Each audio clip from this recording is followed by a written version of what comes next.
How great is this? You just look out at these players, the excitement, the anticipation. They've been in training camp for a month, and for Missouri State, they get to come to the Los Angeles Memorial Coliseum. You got to make sure it doesn't swallow you, because this place is massive. It has done that to many opponents who have entered the walls of the stadium. Probably felt good for this Missouri State team to get booed as they came out. The kick is away, and that is muffed into the end zone. And this is now Neal for a touchback, 25-yard line for Missouri State's offense. And Jacob Clark, the quarterback, a man who's spent time at the FBS level, started his career at Minnesota, has battled injury, 7th year, had a great year last year, and is poised for another. Well, he's been through so much. You referenced 7th year. He didn't start until his 5th year in major college football. He had a chance to enter the portal, said, no, I want to come back. I believe in Coach Beard. I love this system. I want to be part of the change within this program. Steps up and through pressure throws incomplete to Dash Luke. There was some pressure all around him. Looks like he felt like there was some miscommunication. You take a look at the offensive starters for Missouri State. Shamari Robinson, that's the man who is their leading returning receiver, and Shamari Lawrence, the running back, the transfer from FIU. Cash Hudson is the center and the captain leading this offensive line. And this is complete. Pardon me, that is Ronell Johnson getting out near a first down, and it does look like he has it. And Missouri State moves the chains. That's a nice job from Jacob Clark. There's going to be pressure from both edges. Anthony Lucas to his right. He can feel it on the right side of the screen. Here comes pressure. Sits in the pocket. 1, 2, 3. Ball out. Nice job by the veteran. Putting the ball in the perfect spot, moving the sticks. One of the top FCS quarterbacks in the nation last year. All Missouri Valley Conference in their last year as an FCS school.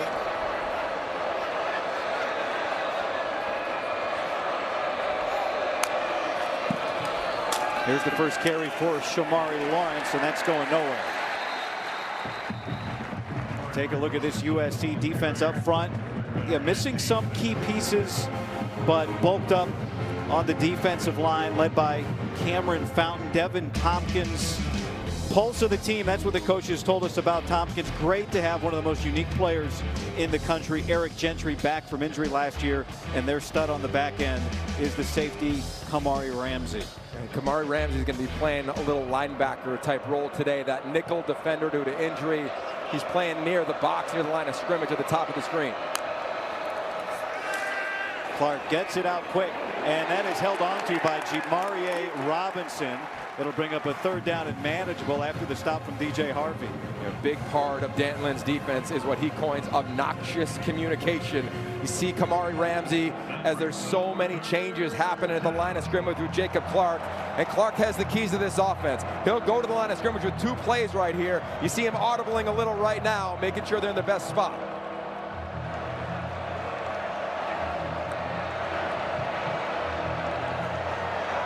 Check to the sideline. This is how it's going to be. Get to the line of scrimmage. The no huddle outfit guy, which gives him more time at the line of scrimmage. Play clock is low. And they're going to take a timeout here before this third down on their first possession. First timeout of the half, Missouri State. So Missouri State obviously feels like early.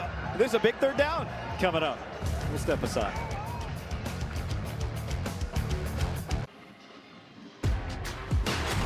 First game day here in LA, or big day in LA. College football, UCLA later tonight in a big one.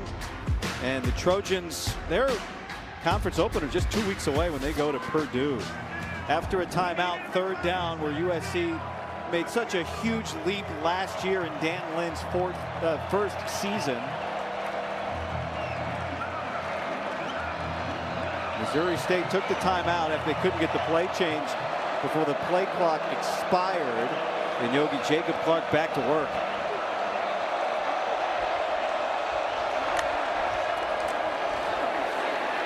Lawrence, first down, and he breaks down the sideline, a huge gain. And for Missouri State, a big punch landed early. 23 yards on the run. How about the path of Lawrence? This is really impressive guy. His patience at a running back. You're going to see pressure coming here from USC. And all of a sudden, he just waits, and watch him string it out. Then, boom, he gets north and south. Really nice job. Kick out, block, wide outs, tight ends, offensive linemen. A lot of movement there, creating some confusion on that USC defense. That's big to get a big block from Hayden Hagler. They are basically without experience at the tight end position. The starting tight end, Gary Clinton, hurt in training camp. As you see the tight end Hagler go in motion, and now they're going to run behind the fullback with Lawrence, and he gets twisted down by Eric Gentry. So much of the motion that we've seen, or the movement on that explosive run guy, is try to slow down these edges. Anthony Lucas, Cameron Fountain, the first few snaps, they are humming off the edge. It's a really nice early adjustment from Nick Petrino, the offensive coordinator at Missouri State. They know they don't have the speed or explosiveness that the Trojans have, so they got to try to find a way to slow that down. They did it with motion and movement. 7th play of this opening drive for Missouri State. Clark with the pocket collapsing around him. A dangerous throw, batted incomplete by Christian Pierce. Today's Impact Player is sponsored by Auto Owners Insurance. Simple human sense, Yogi. Well, I think when you look at Missouri State on offense, Dash Luke, he's going to be the guy in the slot, and at times Eric Gentry will be lined up in the slot. He'll play linebacker. He'll also play that nickel kind of slot defender. When the Trojans have the rock, Makai Lemon, Brett talked about him in the open, and J.J. O'Neal will tell his story, the former walk-on, now starting and captain for his defense. 3rd long out of the pistol. Get it out to the running back. Good catch. Lawrence is able to pick up a couple of yards. That ball nearly sailed over his fingertips. Desmond Stevens on the stop, 5 yards on the pickup. And how about this? We knew it was going to be an aggressive Missouri State, but not a reckless Missouri State. This was going to be a lot of 4-down territory type games, meaning on 3rd down, you got 2 to make it. Well, right here on a 4th down and 4th and 3, they're saying, no, give me the points. Take the points. I like that being on the road. And we've seen throughout today some questionable decisions around taking points, going for it. They're trying to get 3 here. Well within the range of Yusuf Obeid, who was an FCS freshman All-American. They're subbing very late, and now USC is going to sub. Oh, this is fascinating here, right? And here they come. It's just got to be an athletic jog. There's number 9, Keyshawn Silver. And now the play clock's at 5. Stuart McDonald to hold it.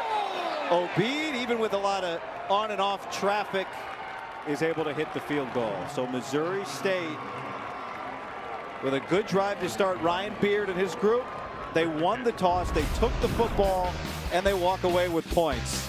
Now we get our first look at Jaden Mayava coming up next.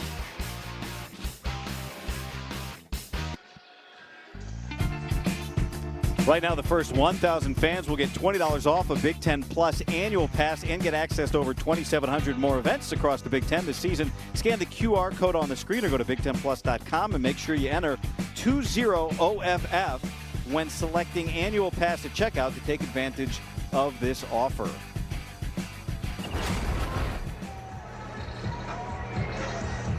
Look at this. You can see Yogi's boat tied to the marina, just off in the distance, 10 miles away from our nearest marina. Downtown LA in the background. And Makai Lemon is going to return it. Gets a couple of good blocks out in front and gets out to about the 24.5-yard line. So he started 4 games at the end of the year and won 3 of them.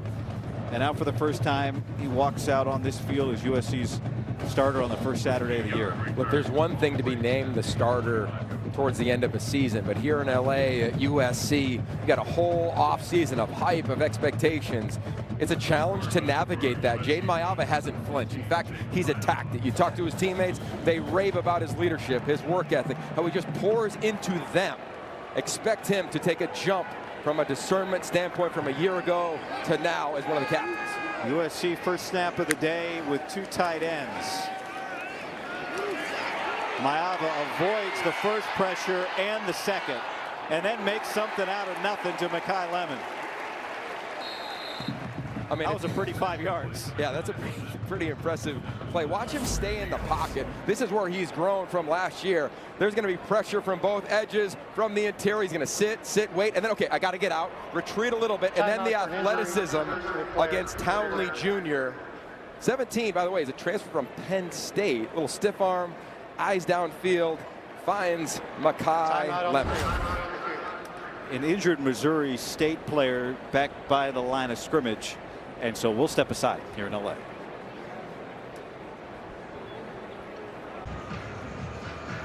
There's the injured player, Gilles Chio, being helped off for Missouri State during the break. And so he'll head into the tent. And we take a look at the USC offensive starters.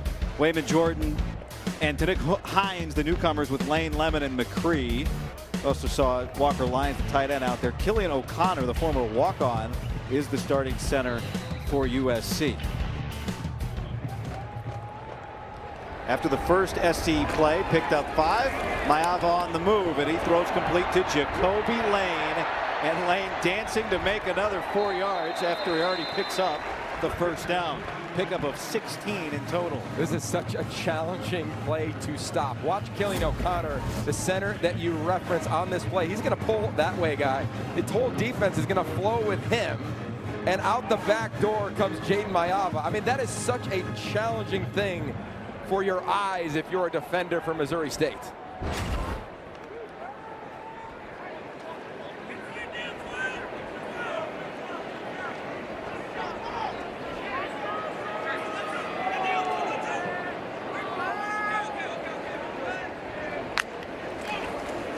Maava gets it out quick to Lemon. Lane blocking in front, and Lemon. First man, second man, third man, finally bring him down. And it's second down and 5. Here's the defensive starters for Missouri State, or as they love to be called. You see it on the jersey. Mo State. DJ Westlock, the transfer from Missouri, then Oregon State. They've got some good recruiting lineage on this team. And then J.J. O'Neal is their captain in the secondary. Little flip to Makai Lemon. Block out front from his running back, Wayman Jordan, and another USC first down, pickup at 12.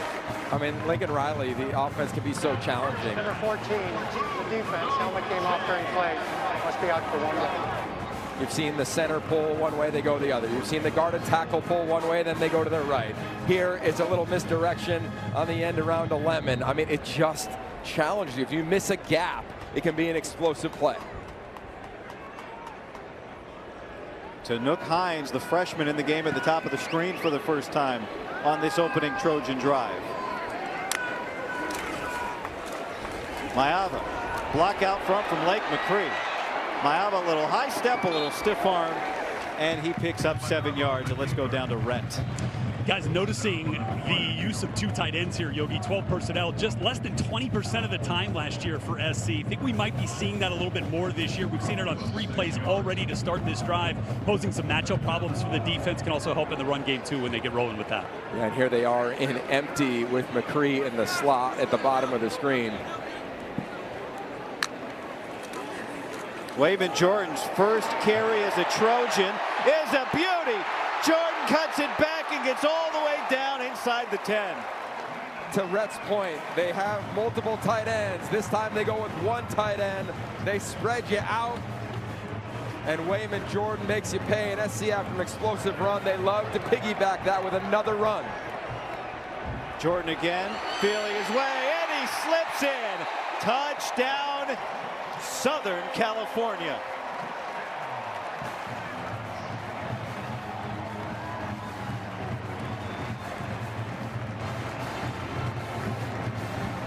Throw and throw and throw and throw, and then give it to the #1 junior college running back in America here in 2025, and he makes an immediate impact.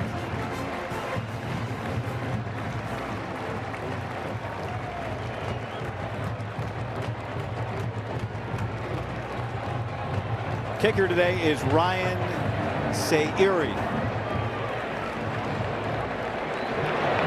LA native making his debut out of the hold of the new Trojan punter Sam Johnson. And it's perfect. The lineage at USC at running back is something that Wayman Jordan knows a lot about. He was big time last year at the JC ranks. He knows he's got big shoes to fill with Woody Marks. But I'll tell you what, it's a pretty good start. Keep an eye on your tight end, Blake McCree. They spread out the defense of Missouri State. They pull Alani Noah. Wayman says, I'm going to go left, one cut, and away you go. Barely touched on his way to the 5-yard line. They piggyback it, they pull left tackle, left guard. Number 0, Tobias now number Wayman 92 for his first for Missouri State. touchdown.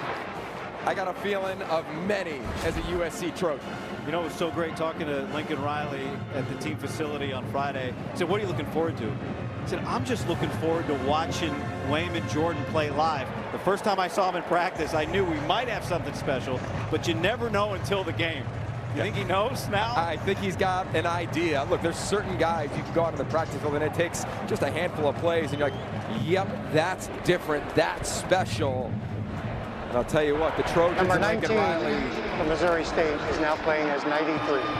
while they threw the ball the majority of that drive, they've got the ability to run or pass as they're pulling all those defenders. They're setting up the counter run game. The movement on the offensive line to be a back behind that group is going to be a treat this fall. Jamarie Robinson back deep again.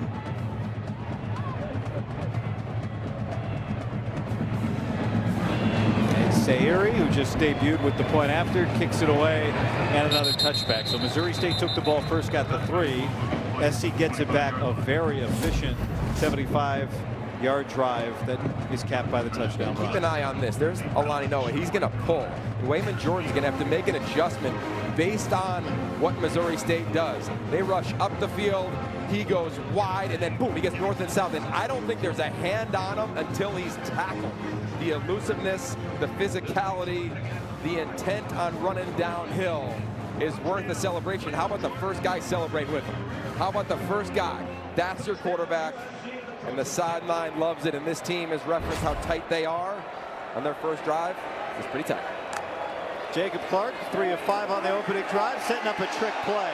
Clark's going to throw it back to Dash Luke, and it's going to lose 5 yards.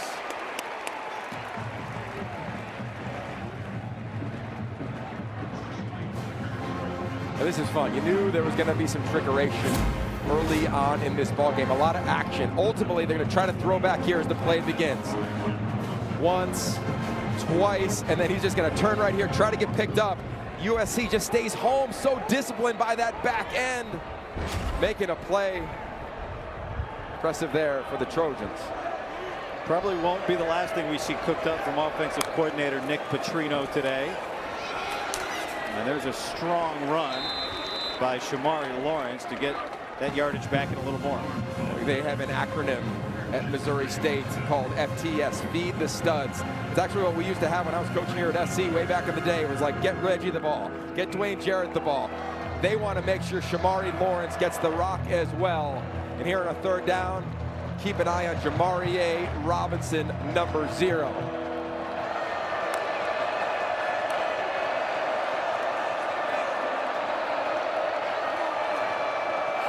Plenty of time here for Clark.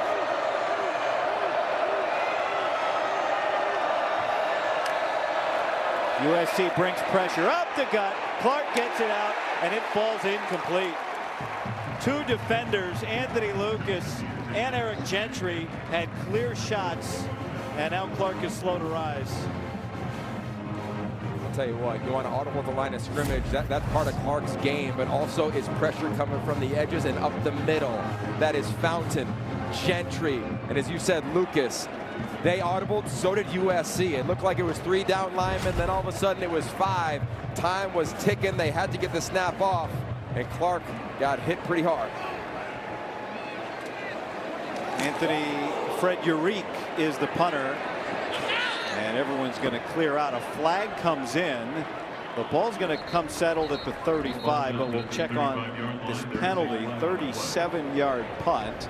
First time we'll hear from our referee Francisco Villar today.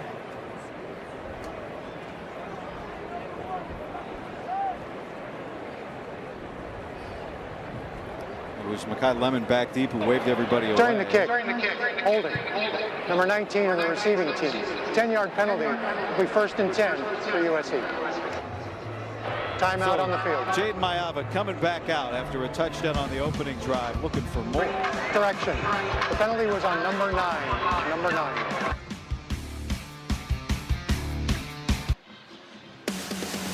Football on the Big Ten Network is brought to you by Graduate by Hilton. Spirited stays in your favorite college towns.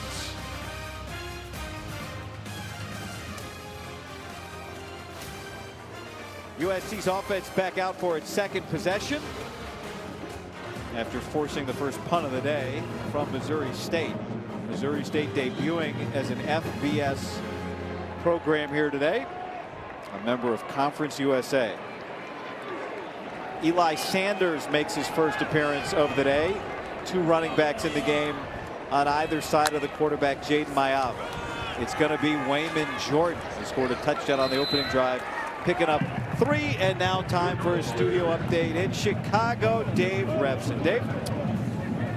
Hey, Guy. Hey, Yogi. Michigan high on its running back duo, as you guys know. Justice Haynes, Jordan Marshall. This is Haynes here, the Bama transfer, going 56 yards for the touchdown. Has 2 already on the evening. It's 14-zip. All right, Dave, thank you. Meanwhile, here, it's 2nd down for Mayava. Long throw, sideline, and Jacoby Lane's going to want that one back. Good coverage there from the #1 corner for this Bears team, Thomas Anderson. Well, it's man-to-man coverage, and you want to come flat. Lane does that. His eyes go all the way to it. He's got 5X gloves. He doesn't drop many of those. Anderson plays through the hands, and Mayava says, oh, we could have had one. But I'd imagine in the huddle right now, he's saying, I'm coming right back to you, number 8. First incompletion for USC today, now 3rd and 7.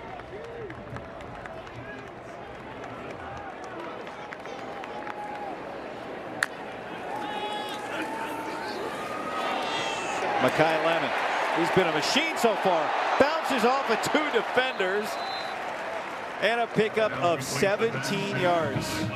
Just try playing quarterback here right now and be Jaden Mayava. There's so much movement happening, right? At the beginning of the snap, you're going to see so much movement from this defensive line. They're going to go from right to left. He's going to sit in the pocket, not worry about anything happening inside, anything in front of his face. It can flash up. He stands 6'4". Beautiful execution there for him. Back to 2 tight ends for the Trojans.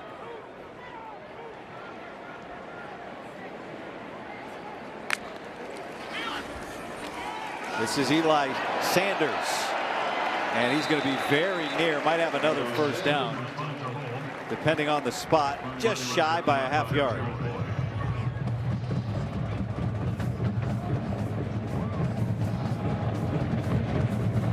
Here's that 2 tight end personnel grouping again that reference to the bottom of the screen. Lake McCree 87, Walker Lyons, the man behind him, 85, and movement. And flats. And that was going to be an explosive play for a touchdown. Both tight ends. One was going to run a seam route. That was going to be McCree. And Lyons, I think, was going to be wide open down the sideline, and Mayava knew it. Offside. Number 90 of the defense entered the neutral zone, causing a reaction. 5-yard penalty results in the 1st down. Sometimes you want to get that free play, but because there was contact, they blow it dead. So often you try to get it with that clap and take a shot no matter what. And he knew it. I said, oh, too much contact up front. He was going to throw a touchdown.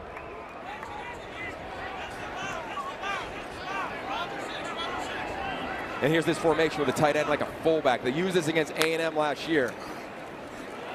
Sanders cuts it up the middle and grinds his way for 4 yards. Eli Sanders, talking about Wayman Jordan, the transfer from junior college. Sanders last year at New Mexico, 3 years there after 1 at Iowa State. You see what he did, almost 7.5 yards a carry.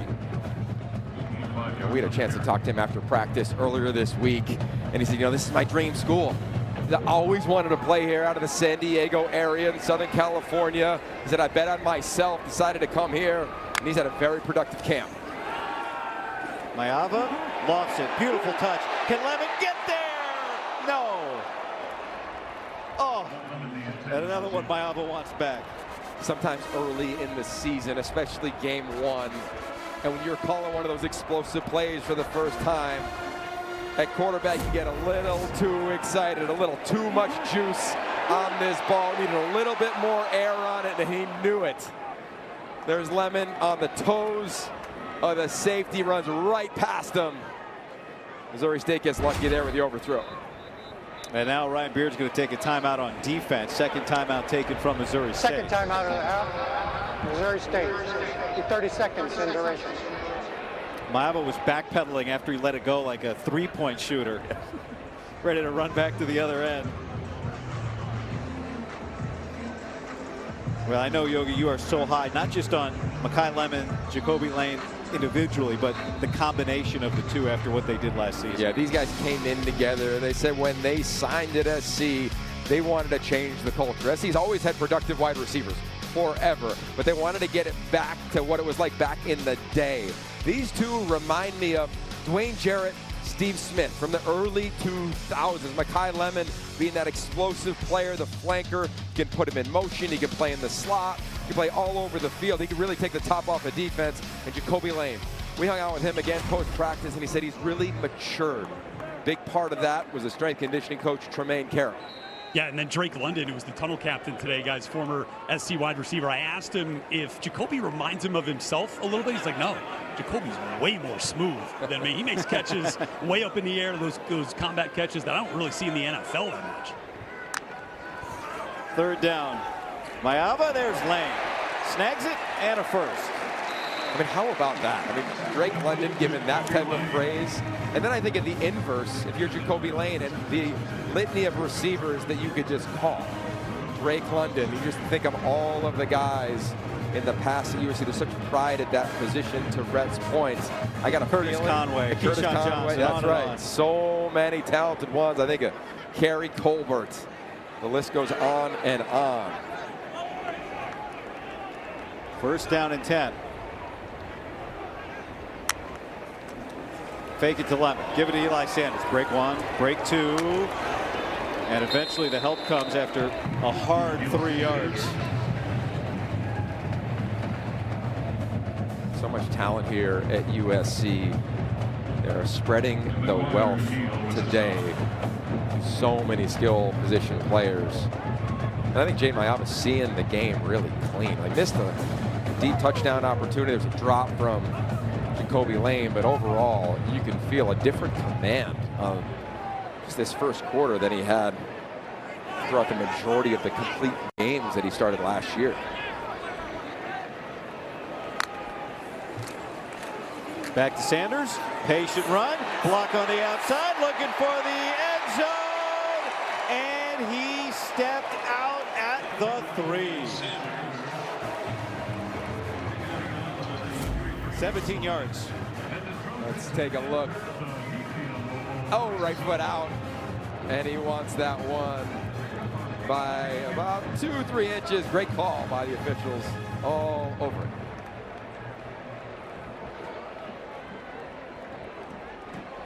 Good hustle there from Christian Ford as well in the back end.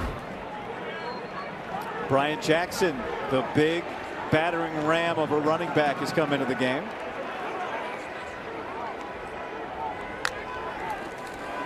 And he's got it. And he finds the clear path in for the Trojans touchdown.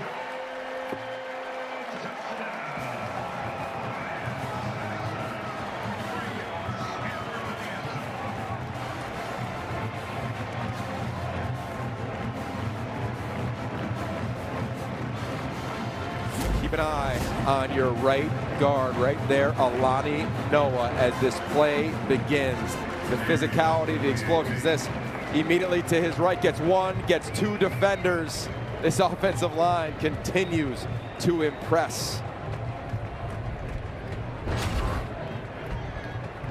You said it, Yogi. Everyone's getting to touch the ball.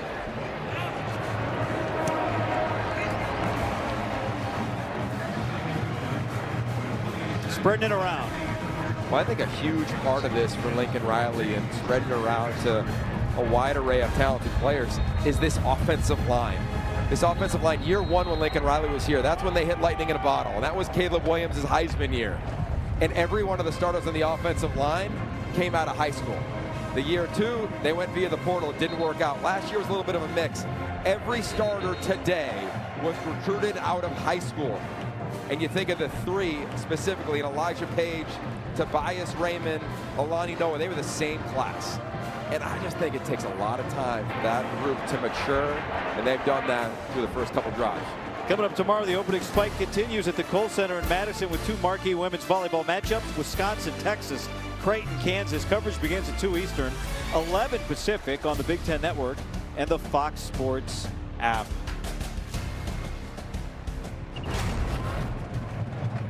What a great first day of football, full Saturday of football, at least not first day. We've had 5 days of college football already. We take 7. I mean, let's keep it moving. The way it started today in Columbus, are you kidding me? The physicality, the effort there. 2 drives, 2 touchdowns. There have only been 4 possessions total in this first quarter between the two. And Missouri State will have the ball for the 3rd time today. Jacob Clark, last time we saw him was that 3rd down blitz from the Trojans. They had to peel him up off the turf. And he's coming back out to try and jumpstart this offense. This is an aggressive offense under Nick Petrino, the son of Bobby Petrino. It's very creative. It's based in pro-style principles way back in the day with Tom Coughlin and the Jacksonville Jaguars. That's where this offense was originated from. But they have continued to evolve, and they have a bunch of tempos. Right now, I might start a little bit of a tempo guy. I don't know if I'd sit back there changing plays. It has not worked well for Jacob Clark against his pass rush.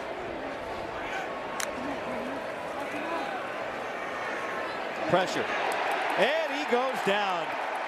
Cameron Fountain, coaches told us he made a huge jump in camp, and he just collapsed the pocket for the sack.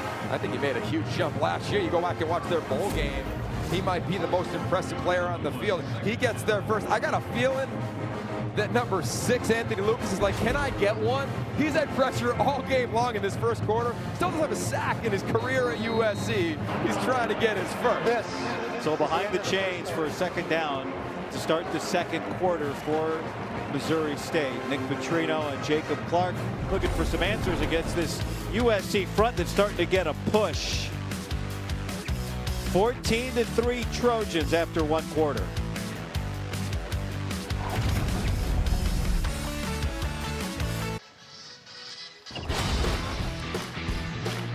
LA Memorial Coliseum going to become the first place to host 3 Olympics coming up in 2028. The Court of Honor, honoring some of the greats who have impacted sports, been a part of this place. From Jackie Robinson to JFK to Bruce Springsteen. Hard to list a guest list quite like that at many other venues. Missouri State starts the 2nd quarter with a completion to the LA native Makai Cope, who's played in this place before.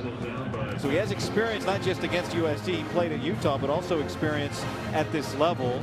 Missouri State coming up from the FCS level last year. So Ryan Beard, he made the transition once as a player at Western Kentucky, now leading a program in its first FBS game.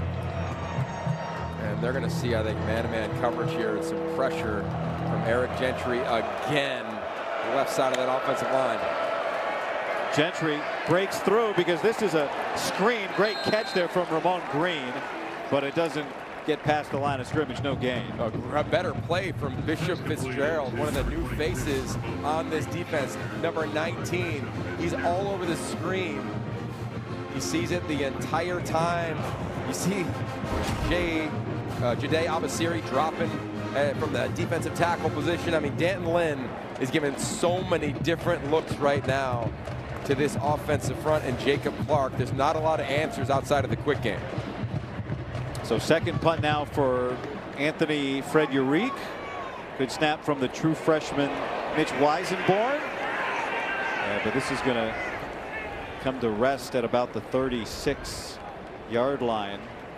Makai Lemon, as advertised. Yeah, I think he's going to have a breakout season. I think this duo should be in the conversation of among the best in America. Makai Lemon every which way through the run game, getting a little block from his running back, does it as a route runner from the slot, can line up outside. And I just love how shifty he is, guy. He's so tough. Watch him just get off me. 1, 2, takes 3 guys to tackle him. I think he's going to be an absolute star. Remember, he's one of those players who's committed to Oklahoma. Lincoln Riley becomes the head coach here. He comes to USC, was hurt his first year. After that first season, his role has grown and grown. Now he is one of the lead players within the walls of that program in many facets. Led the team in receptions and in yards last year. Had 52 catches for nearly 800 yards. Mayava, there is Lake McCree, the tight end running free. Nothing but green grass, and Lake McCree is gone. A 64-yard sprint.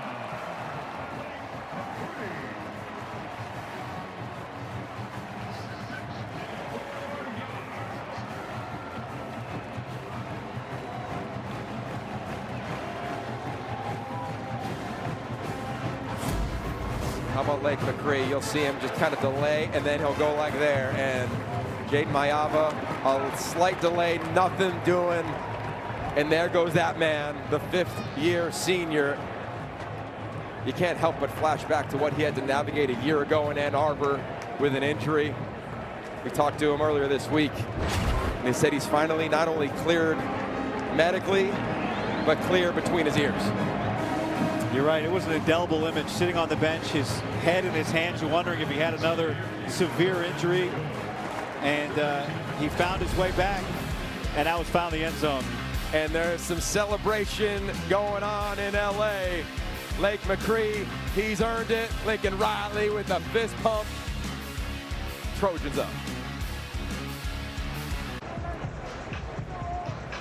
Career-long reception for Lake McCree results in a 64-yard touchdown. Get over in the shade, some cool air, a little hydration, catch your breath. What a great moment. Yeah, what a great moment indeed. I mean, just talking to him as we were able to at practice earlier this week, he was so grateful for the opportunity to play.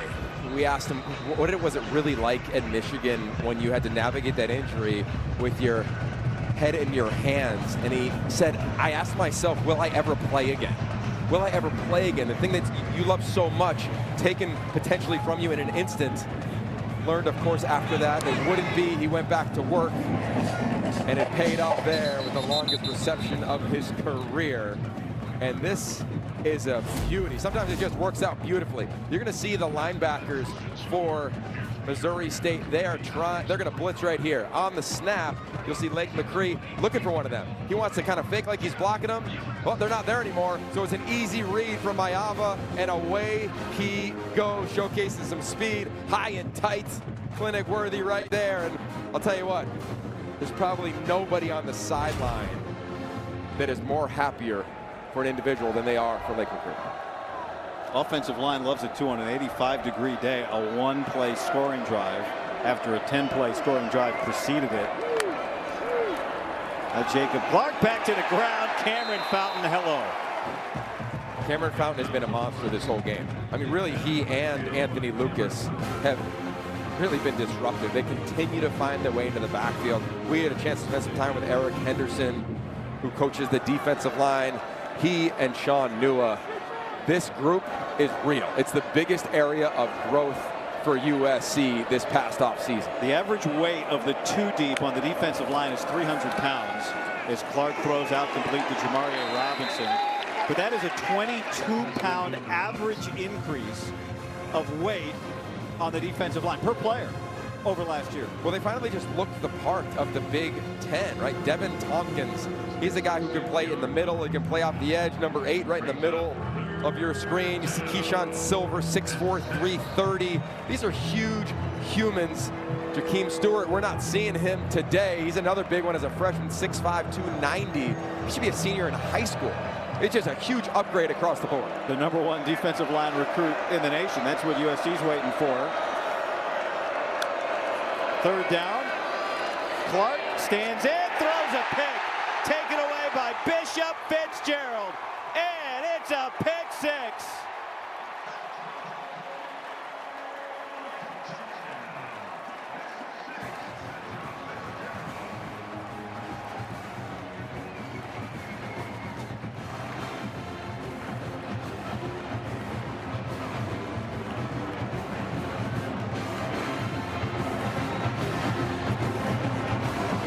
He's not letting go of that football.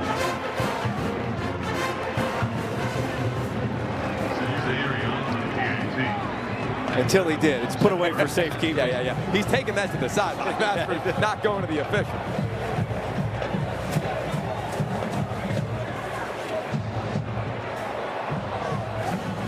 Well, we see the Trojan walk before the game when they make their way into the stadium.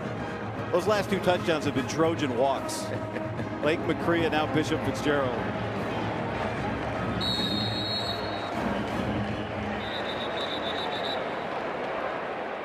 Delay of game. Offense. The try will be from the 8-yard line. One of the few things that hasn't been operationally perfect for USC today.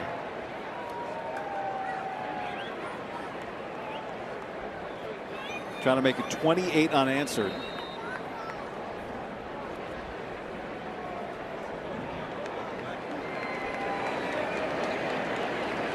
Ryan Sayeri again.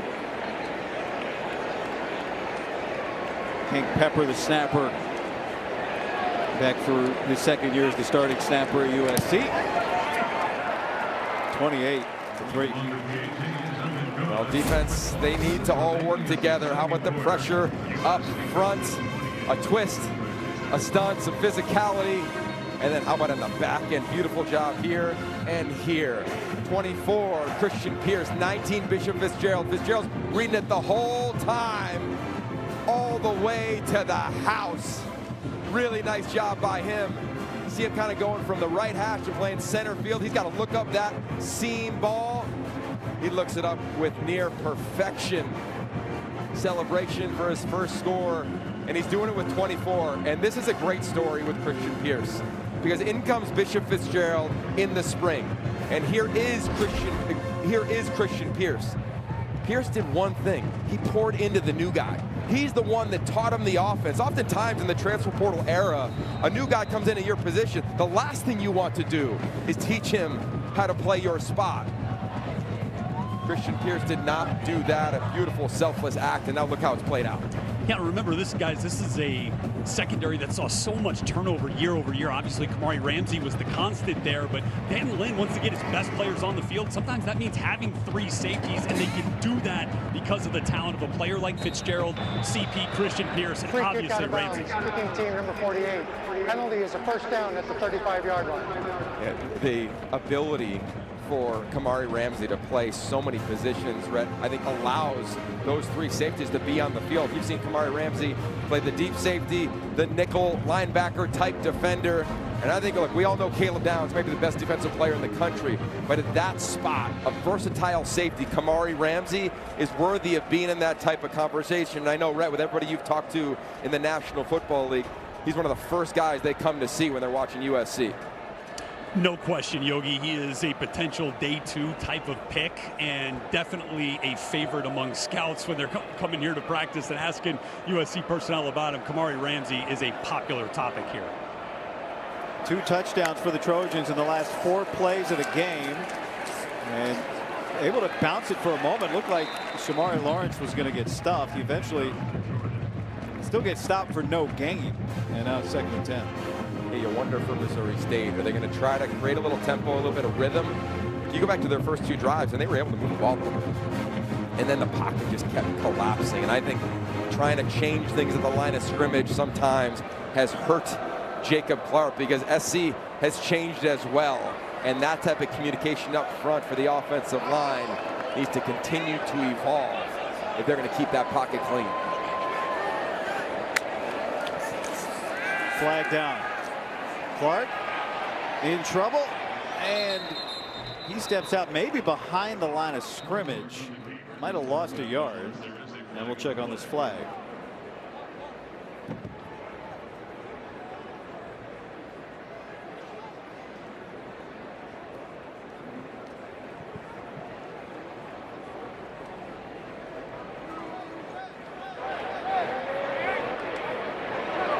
illegal shift offense. 2 players moving. Number 80 did not reset. Penalty is declined. 3rd down. Time for today's advanced stats, sponsored by IFS.AI. Improvement for USC's defense significant. Last year, the best points per game since 2013, yards per game and per play since 2020, and the best rush yard defense per game since 2016. Look, bottom line, Dan Lynn's one of the more impressive defensive coordinators in the country, and you look at this staff. Man, doesn't take a backseat to many. Cam Fountain puts Clark on the ground, but he's able to complete it. And a huge conversion, Ramon Green, first down into USC territory, a play sorely needed for this Bears offense. Yeah, and I think here's a little tempo, I think, coming for Missouri State. A nice job. So aggressive is USC. And they said, all right, let's try to set up a little bit of screen, take advantage of that speed and athleticism for the Trojans. Nice job just sitting in the pocket and take a shot from Fountain. Big explosive play. Clark's taking some hits today and popped right up. Redshirted in 2019, the 20 COVID year, then 21 at Minnesota as a backup. Transferred to Missouri State in 2022, was a backup. Devin Tompkins with the stop. Then in 23 takes a medical redshirt Jacob Clark. He was going to be the starter, injured in 24, has a great year, and now in his 7th season. Yeah, and he's so grateful for the opportunity. You know, he said earlier in the game, he's had chances if he wanted to leave, but he said, what Ryan Beard, what Nick Petrino have done for me in my life is so impressive. And I think when you look at what he will mean to this program moving forward as a full member of the FBS is something that you really can't put a definition on. Into traffic, caught, tough catch by Dash Luke, and it's an 11-yard pickup, and it's 3rd down and 2 in what is probably 4-down territory. Yeah, they want to be aggressive here, meaning they've got 2 downs here for this opportunity. Are they going to try to run it here? They try the quick game. They've had success in the quick game. They really like Dash Luke in the slot. See if they get him the ball quickly.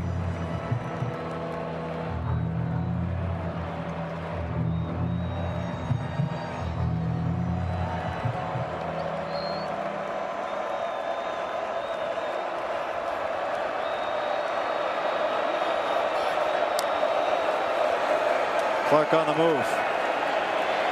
Tried to throw it back. Trying to stay alive, and now takes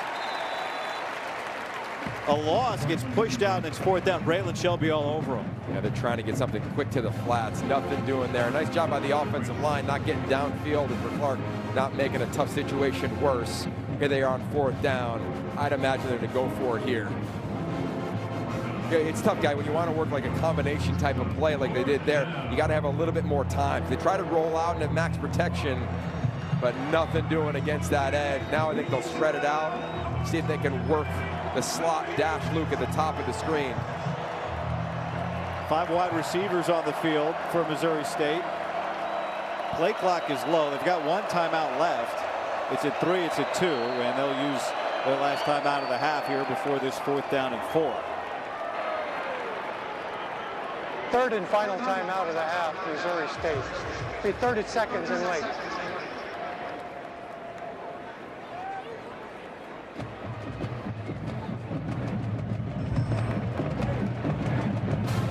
Coming up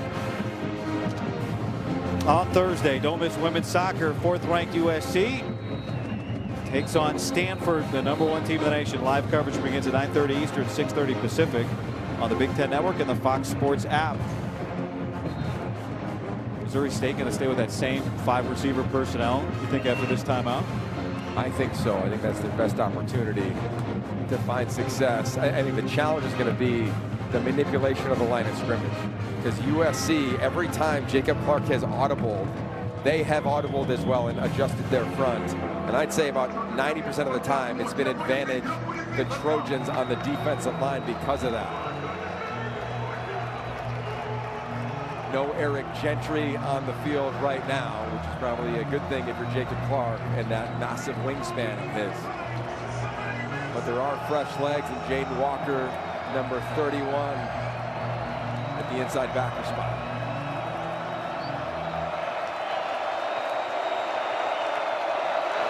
4th down and 4. Pressure up the gut. Picked up. Clark wide open. Caught. Touchdown Christian Gardner. The first catch of his career is a score in the Coliseum.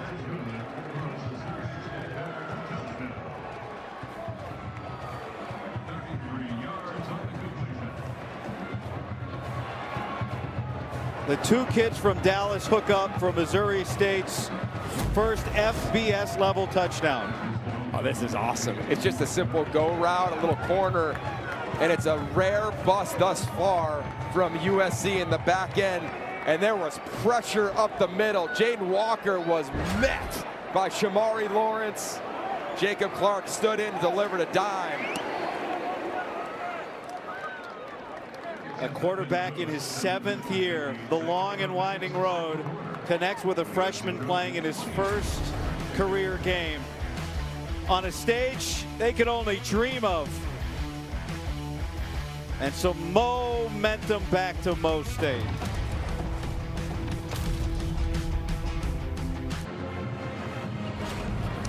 Back here at the Coliseum, where Jacob Clark just helped cut the USC lead to 18 with a fantastic touchdown pass. Turns out he was high school teammates back at Rockwall with Jackson Smith in Jigba, first-round pick a couple years ago at the Seattle Seahawks. So I talked to JSN this week, asked him what stood out to him about Jacob Clark. Accuracy in his response to adversity. Never lets anything get him down. Certainly the case here, fighting back from that deficit. And then the accuracy, we saw that perfect ball placement on that touchdown in the face of pressure. And so JSN said his message to him, to Jacob Clark, was, hey man, just keep getting up, let it rip, and keep getting after him. That's certainly the case here for Missouri State, Yogi. Yeah, I got a feeling Smith and Jigba is going to be happy man today after that Ohio State game earlier. All right, how about this? A little blitz pickup, just enough to slow down Jaden Walker. There's a collision, boom. Doesn't completely stonewall him, but gives Clark enough time to be able to sit back in the pocket, get an extra half a second, and deliver the rope that you just referenced to Tristan Gardner. I got a feeling Jackson Smith and Jigba caught a corner route or two, Red, from Jacob Clark back in the day. Those two played high school football together for 2 years, put up some huge numbers. And Clark just threw a touchdown to a young man who was in 7th grade when Jacob Clark was a freshman in Minnesota. So USC, who had a sequence where they scored 2 touchdowns in 4 plays, 1 on offense, 1 on defense. Back on offense, and Wayman Jordan scored the opening touchdown of the day with 1 yard. Well, a huge part of the game plan for USC was just about efficiency and execution. Not going to carry a ton into the game, but just execute at a really high level as they're an empty here. Quickly out of the hands of Mayava to McCree, and he's getting marked shy of the line to gain. Take a look at the drive summary. 7 for 75, 10 for 75, touchdown, and then the McCree touchdown was 64 yards. 1 for Wayman Jordan, 1 for Brian Jackson, and then McCree the touchdown.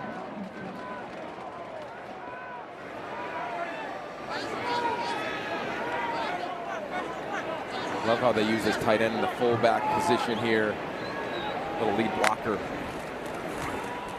For Wayman Jordan, 1 cut and a first down. The patience from Wayman Jordan, they call him Waymo, is so impressive. Definitely not self-driving. I mean, he's driving the car here in the run game, and his patience is really what's impressive. I think so much in this Lincoln Riley offense. There's so many moving parts up front, whether it's Lake McCree, pullers of the offensive line. You've got to be able to be patient, trust your eyes, and then hit the hole.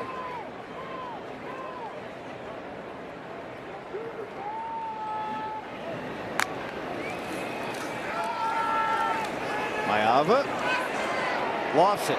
Makai Lemon stays in and gets pulled down maybe by the face mask out of bounds. He's saying, I got pulled down by the face mask, and luckily the play stands 26 yards. He's just been all over the field today. Yeah, he gets a big assist though from the young freshman Tanook Hines. He runs a post route to clear it up and just wide open. I mean, it's just an easy pitch and catch Nice job having a feel where the sideline is. Let's take a look at the end. Might have been a little pull there on that face mask. You could see it too, Yogi. He's looking up into the sun to catch that ball. He's got a little tint on the visor. That ball was coming out of the shade and into the sun, and he handled it perfectly. Wayman Jordan. 1, 2. You can almost count on it. If the first guy brings him down, that is a moral victory, in addition to just a good defensive play. 16 yards. Really nice job. One cut. I mean, just no wasted movement from Wayman Jordan. I mean, he just has not been touched. I feel like in tag, he was just thriving, throwing up in Florida. Recess with Wayman. What a nightmare. Jacoby Lane. I want to go back to this throw to Wayman Jordan. It's a little thing, guy, but when you're throwing a swing route to a running back, you want to put it in a place where they can catch it and go. And the accuracy, the mechanics, to me, watching Jaden Mayava have really grown incredibly from last year to now. A lot of times you see quarterbacks miss that throw. It's behind him. He's catching it, doesn't miss one stride. Quick throw to Nook Hines. First catch of his career. Gets USC down to the 3-yard line. Boy, how excited about Tanook Hines is USC. How about the throw? Look at his arm angle. Oh, you turn 2 here like you're a Dodger a few minutes away here in LA. Whoop, there you go. And then the freshman goes out and plucks it. Doesn't let him get to his body. So many weapons.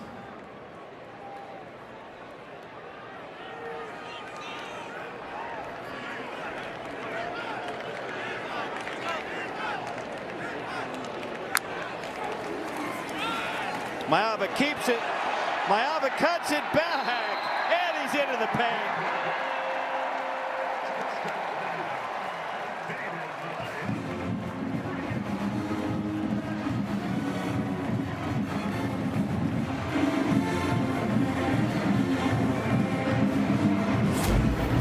You want your quarterback to play with confidence and command. A little zone read all day long. Reads the edge. Westlock is all over the running back.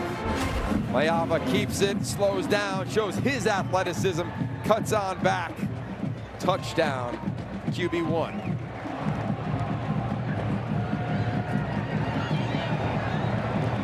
Sayuri. 5 different touchdowns from 5 different Trojans today. And the catalyst on every one of those is that man, Jaden Mayava. They said his shoulders dropped, that he had some confidence, that he knew he was that guy. He's proven that thus far. A little chest bump to celebrate.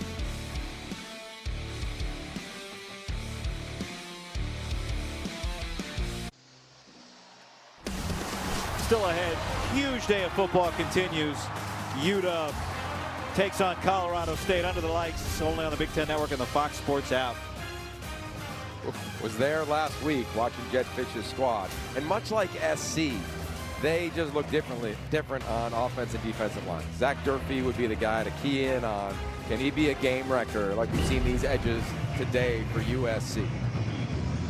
Look what USC's done today. Averaged 30 last year, which was very good. At 30 points per game, 5th in the league. 35 today. 5 different players. One of those touchdowns came on defense. And it answered, by the way, Missouri State capturing things for a moment. Saying they're going to take the momentum too strong, but scoring a touchdown for the first time today. They've done good things, Missouri State. They just haven't been able to surpass their mistakes. And Jaden Mayava has made them pay as you look at what's gone on thus far. How about 1-3? How about them? What an environment that was today. Texas, Ohio State. Ohio State got that win. Oregon. Alabama goes down. Alabama goes down. Oregon doing what they do. There was no part 2 to the opener against Idaho when Oregon was the #1 team in the nation last year. I got a feeling that was a message that was probably shared with Jake Butt and company, calling that one on the Big Ten Network. Not again. Not like last year. Not like the one we had last year. Yeah, exactly right. Good to see. Has the duck found his head? That's the real. That's a good question. it's good to see Kobe Pepe in for the Trojans in his 6th year. He's playing the nose tackle right over the ball there. A real veteran within this defensive line, and they're going to be able to showcase some of their depth that you'll need once you get to Big Ten play. Lamont Green showing his speed today. He had that big 3rd down conversion on the last drive and a burst of 12 yards. Look there. This team is not going to just lay down at Missouri State. Nice job pulling the offensive line. Mark Hutchinson is his 6th year, leading the way as the right guard clears an opening for a 1st down.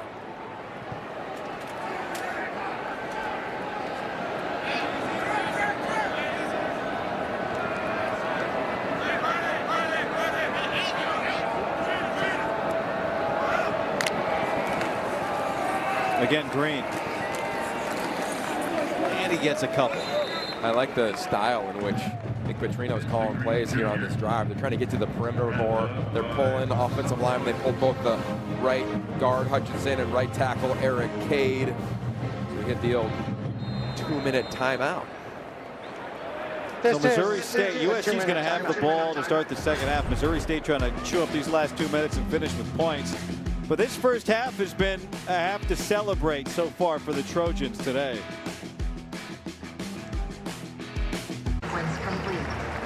Coming up at the half, we'll send it to Dave Repson and Howard Griffith for the halftime report for some 1st half reactions. The Buckeyes went over Texas, plus Kirk Ferentz on the verge of tying Woody Hayes for the most career Big Ten wins. Iowa looks like they'll take care of business today, and that sets up a big one for them next week. Oh, sure does. You know that rivalry against Iowa State. Trying to downplay it, but you can't argue with that record that he is on the verge of breaking. In his 27th season as a head coach. 2nd down here under the 2-minute timeout, and whistles and a flag. I like Denton Lynn, what he's doing here. We'll see what the penalty is, but in back is Eric Gentry and Desmond Stevens, the 2 starting linebackers. While the clock was stopped, false start. Number 51 of the offense. 5-yard penalty, still 2nd down. Abube Dike Nabugu, the guilty party. Yeah, you'll see it right there. A little bit of a jump. Yep, good call by the officials all over that one.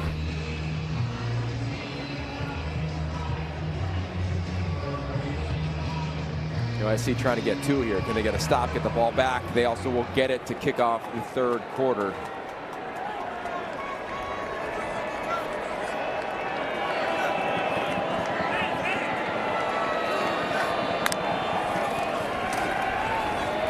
Clark gets it out to Shamari Lawrence.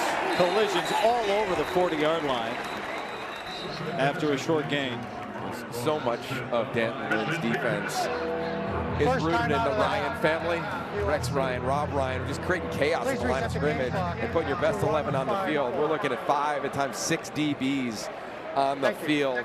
It's just hard to identify who is who, and they're so physically explosive at the line of scrimmage, and then boom, there's Christian Pierce sending it back inside. There's Tompkins running over to it. I mean, there's just bodies around the ball. USC takes a timeout on defense here, Yogi, to stop the clock at 1:54 before this 3rd and long. Yeah, I see 2 timeouts, so if they get a stop here, I'd imagine they may use their next timeout to get the ball back. A great conversation yesterday with Lincoln Riley about situational football, late in games, things that are constantly going on the headset.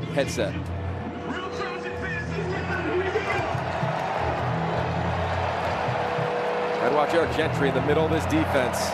His wingspan 7'6½". 2 extra rushers.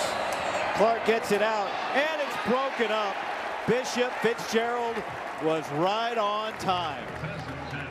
He does such a nice job of being patient. I mean, he's just playing center field right in the middle. Watch him wait, nothing over his head. He knows where the sticks are, and then watch him drive. Boom, he's all over it. Beautiful job of not getting there early against Ronell Johnson. Driving on the ball, never getting out of his back pedal.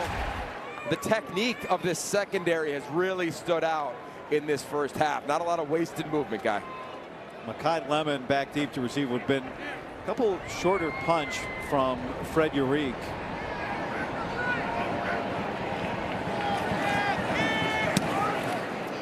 Gets this off clean, and Lemon won't return it. Takes a great Missouri State bounce, and that is finally touched down all the way at the 2.5-yard line. A 57-yard boot, and that's exactly what Missouri State needed. And back comes Jade Mayava. Yeah, and you look at what he's done in this first half. It's been nothing short of impressive. Understanding the integrity of the pocket. Look at his eyes. They're downfield the whole time. He just got a calmness to him, a steadiness that we didn't see all the time last year. Perfect location to Makai Lemon. You see the strength of their top wide receiver, and then to Lake McCree. And McCree does the rest. And then how about this? Understanding how to read the zone read game. I think his legs are going to be more of a threat than maybe the country will realize heading into this season. But after watching this tape, they know he is a threat.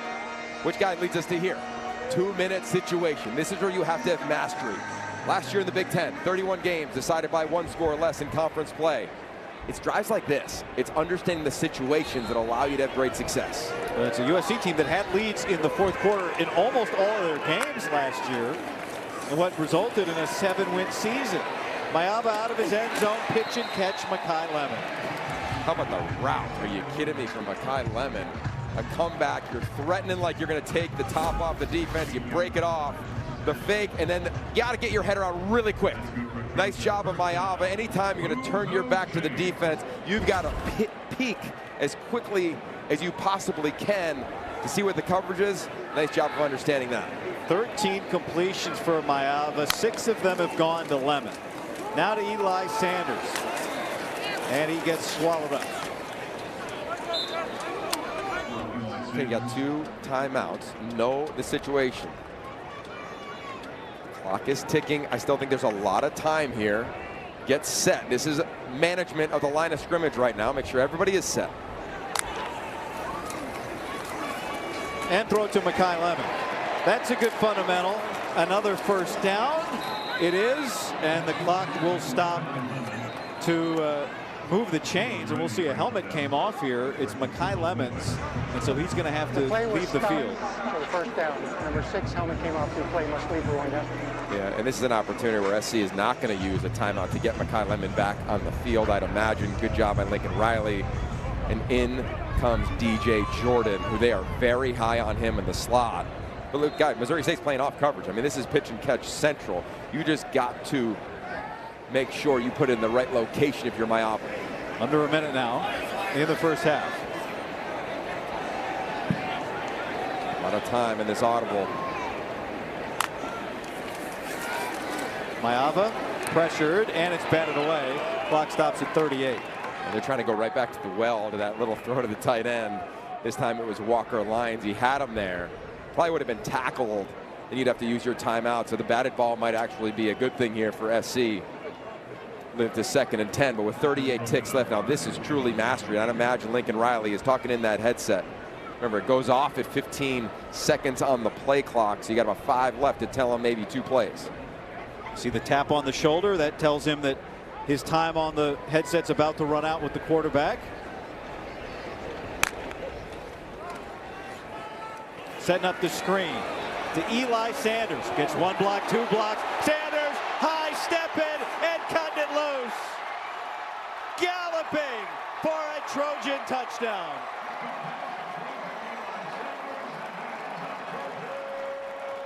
A 73-yard strike.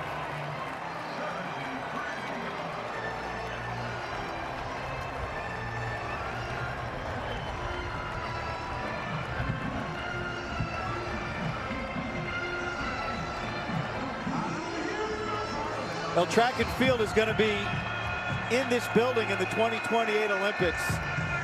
They'll put the track right over this beautiful playing surface. How about the ball placement again? This time to Sanders. What did he tell us after practice? He said, give me a sliver and I will take it to the house. He didn't need much other than a beautiful block from Jacoby Lane to spring him. House call. Tell me he didn't look like he was running the last leg of the 4x1. Ooh-wee, this team has speed, and the decision making has been so impressive. Calling the screen, perfect location. You got two big horses out in front of you. And how about right there? The unselfishness of the maturity. Big block from Jacoby Lane, putting the DB on his back. High stepping LA 2028. Hey, right now it's all about 2025 for Eli Sanders and these Trojans. That's now 6 touchdowns by 6 different players. You know, we've been here for so many of the openers for SC over the years, over the decades, Guy. I want to be honest, man. The last decade, it hasn't looked efficient. It hasn't looked clean in the opener, right? There's always things to clean up. And I get it, 2 penalties on special teams. There's going to be stuff. But that's little stuff. The efficiency, regardless of opponent, you don't have pre-snap penalties, alignment penalties. I think for Lincoln Riley and this staff, offensive coordinator Luke Heward coming into this season, this game of like, let's just do what we do best. We have the weapons. You just talked about 6 different players going to touchdown, man. And they have found ways to get them the ball creatively, but also efficiently. And the decision-making of Jaden Maiava, easily his most efficient game thus far as a Trojan in his 5th start. You will see USC will host former SC head coach Clay Helton and Georgia Southern here next week. 25 seconds remaining. Who needs clock management and timeouts when you're going to break off a 74-yard touchdown run? You know, I flashed back to, it was a year ago, and it was a totally different scenario, but Ohio State, Texas, and it's that screen before the half to Travion Henderson for a touchdown. And you're thinking, even if you're the defense of Missouri State, like, you just don't want to give up something easy, something big. You want to make them earn it. But the execution and the pulling of Elijah Page and Tobias Raymond, I mean, it was really impressive there in all parts of the USC offense.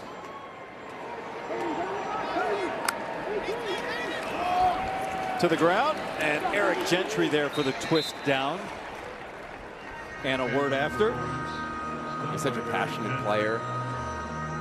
You hope he can just be healthy all year long. His influence, I think, is as great as anybody defensively in the Big Ten. His frame, where they can utilize him, he can come off the edge. I've seen him play inside backer. And the guys feed off that energy, and I got a feeling he's going to have some. 11 of those 15 completions were for 10 yards or more. And because Missouri State took the ball to open the game, it's going to be USC on offense in the second half. And Eli Sanders coming out to about the 25-yard line. Let's go down to Rhett Lewis. Rhett? Just talked to Missouri State head coach, Coach Beard. He's, you know, a lot of respect for the talent that USC obviously has here, but said a couple of things they got to do. They got to eliminate chunk plays on defense, and then on offense, they got to find a way to get in more manageable 3rd down situations. Here, it was praising the toughness of his quarterback, Jacob Clark, but expect them to move the pocket a little bit more and then try to find some more efficiency in the run game in order to take some of those hits off of his QB. All right, Rhett, new quarterback, meanwhile, for USC, Hassan Longstreet, one of the top recruits in the nation, a freshman from here in Southern California, Corona Centennial High School, and he takes over for Jaden Maiava in the second half.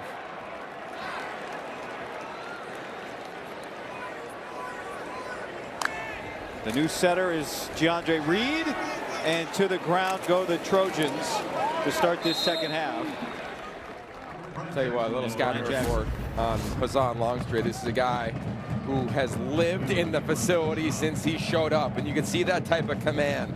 In fact, in the spring and in the summer, talking to the coaching staff, they're like, hey, you got to go home. You need a break from this thing, man. He's so committed to the craft. He was a longtime commit to Texas A&M. He flips late to USC. This staff is so excited about his future. He cuts it loose, and it is Zacharias Williams with his first catch today, the sophomore transfer from Utah. Okay, so you talked in the first half about Wayman Jordan, and Lincoln Riley said, I can't wait to see him play because what he saw his first few snaps. It's the same thing when you watch this quarterback, Hassan Longstreet. He can simply flick it. Look at that throw. Him as an absolute dart. You're looking at his command now. for a true freshman. After the play, here. personal foul, late hit. Number 9 of the defense. 15-yard penalty to be added to the end of the play with an automatic first down. That's the transfer from Colorado, Dylan Dixon, who committed the penalty. Number 9. Those are tough. Little frustration. Those are little discipline things that Coach Beard, I'm sure, will clean up as the season progresses. But here we are, third snap, and 3 different times he's changed the play at the line of scrimmage. I mean, you think line up and just run it? He's saying, no, let's make sure we're in the perfect play. First carry for King Miller, the redshirt freshman. First touch of his career goes for a loss of 1. Hassan Longstreet, who enrolled in time to participate in bowl practice last year for USC. You see Mayava thinking, I got a few more throws in me today. Makai Lemon caught almost half of his passes today. 7 of the 15 Mayava completions. Jacoby Lane, is that going to be a big 3? You know, you look ahead 2 months that we're talking about is leading USC to a chance to contend in the Big Ten and maybe beyond. King Miller gets hit hard after a couple of yards. I'll tell you what, I think it's going to be a fun debate as the season goes on among the best duos in the country. Ohio State clearly has one of them. They're at the top right now, and Jeremiah Smith is just so high. Might be the best offensive player in the nation, but these two are in that conversation. I know Rhett talks to a lot of people in the National Football League, and when they come to practice, those 2 wideouts are 2 of the first people they are checking out.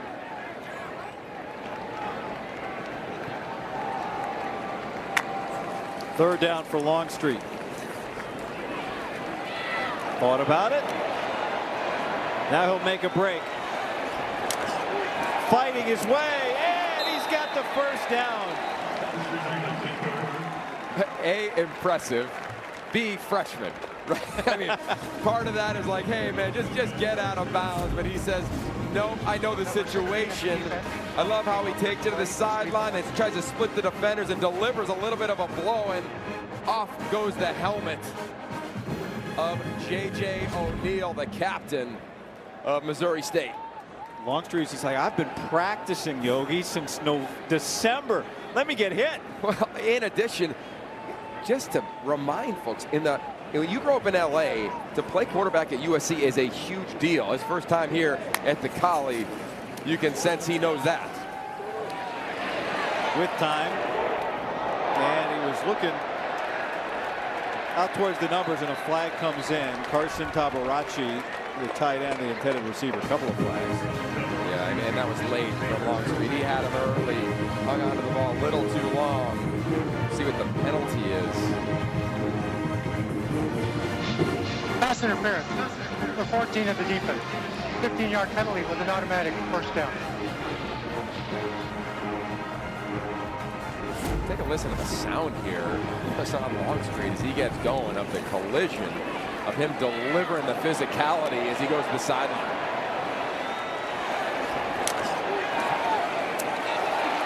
Folks, that's not Brian Jackson. That's Hassan Longstreet, true freshman quarterback. Brian Jackson standing next to him now in the shotgun. And there's Walker Lyons. That might seem like a simple 5-6 yard gain, but there's pressure coming to the right for Hassan Longstreet. Pressure coming off the edge here. He understands you want to throw it to where the pressure came from. It's just an easy completion. Really nice job by him recognizing Jayshon Cooper, number 21, who's coming off the edge. Pitch and catch, live to see another down.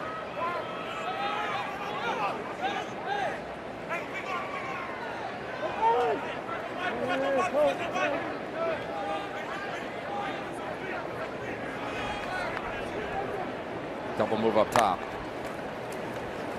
Keeps it. Longstreet beats the first man. Gets by another. Block in front and steps out with a first down.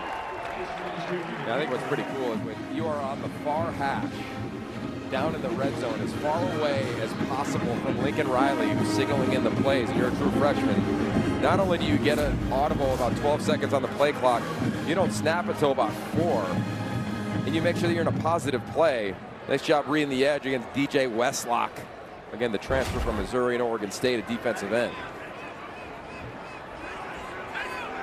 Now the communication's gone off at 15 on the play clock.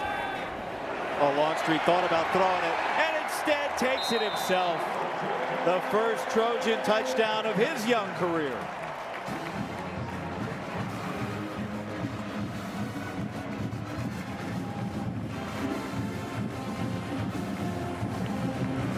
At this rate, the list of players who hasn't scored might be shorter than the list of players who have.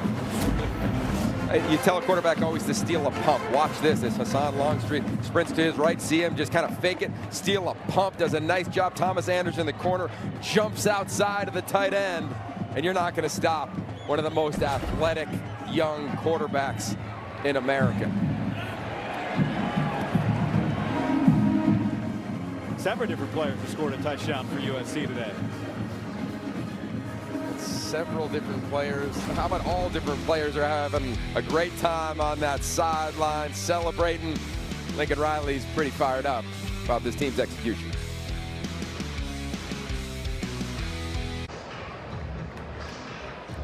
There's offensive coordinator Nick Petrino for Missouri State, his 6th season. The son of Bobby Petrino took over this offense, part of the staff when Bobby Petrino came to Missouri State, and then when he left, Ryan Beard became the head coach from the defensive coordinator. Nick Petrino is the offensive coordinator, and on the defensive side is L.D. Scott.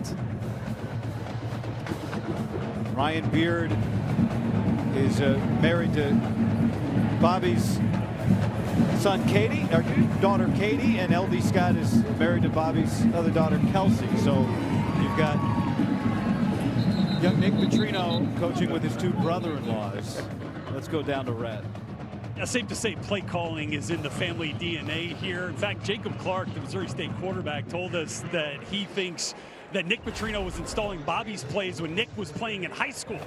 One of those plays that he's called a whole bunch is doubles right 53 zebra. In fact, they draw it up so much they put it on a t-shirt with that acronym Feed the Studs. Yogi, pretty good high-low play here. How we execute it. I like it. Maybe we kind of come back here, a little whip route. What do you think? Get the ball to Dash Luke again. He's at a nice little nighter. Tristan Gardner, the freshman, but could use it here. Yeah, you're exactly right. But it's just a great story, right? I've never heard of that in my entire career. Jamarie Robinson with a big gain here to start this drive for Missouri State. 18 yards on that pickup. Of course, for Missouri State, this is game 1 as an FBS program, and so much season ahead for them in Conference USA. Do a nice job there, just going low, just trying to get that defensive front of SC on the ground.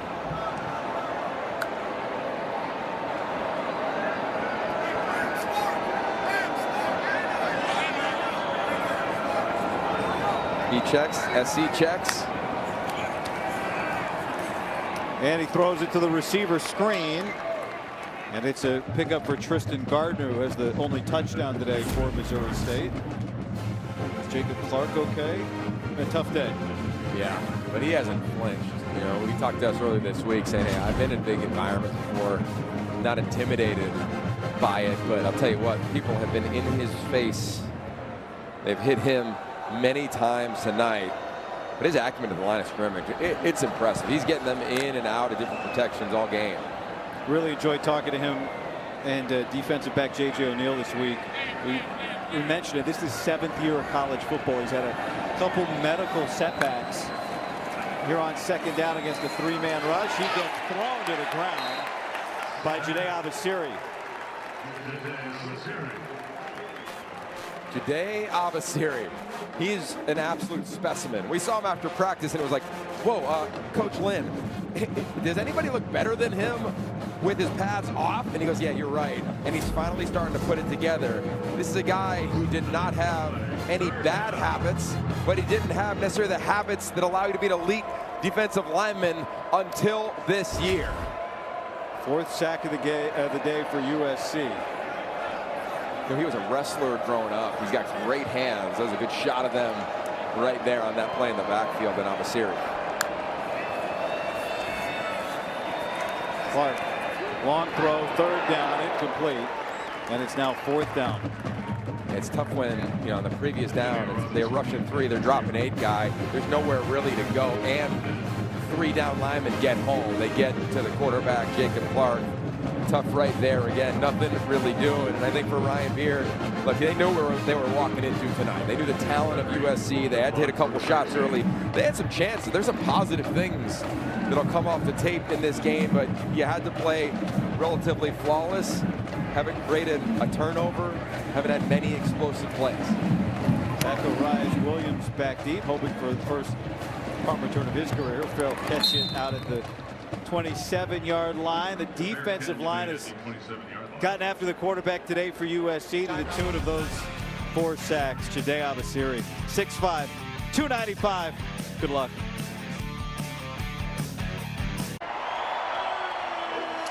All right, back here at the Coliseum where SC has a comfortable 49-10 lead. Defense just got off the field. Had a big sack for Jade Abasiri, one of the defensive tackles, who's coached by Eric Henderson, who came to SC last year with major championship pedigree, right? Winning a Super Bowl with the LA Rams and coaching arguably one of the greatest players to ever play the game in Aaron Donald. And so I talked to AD this week about what makes Coach Henny, as they call him, so great. He says it's in the details, the hand placement, where your first step ends up. He says he used to have the Rams defensive line out on the field an hour before practice. And Aaron Donald was like, why are we out here an hour before practice?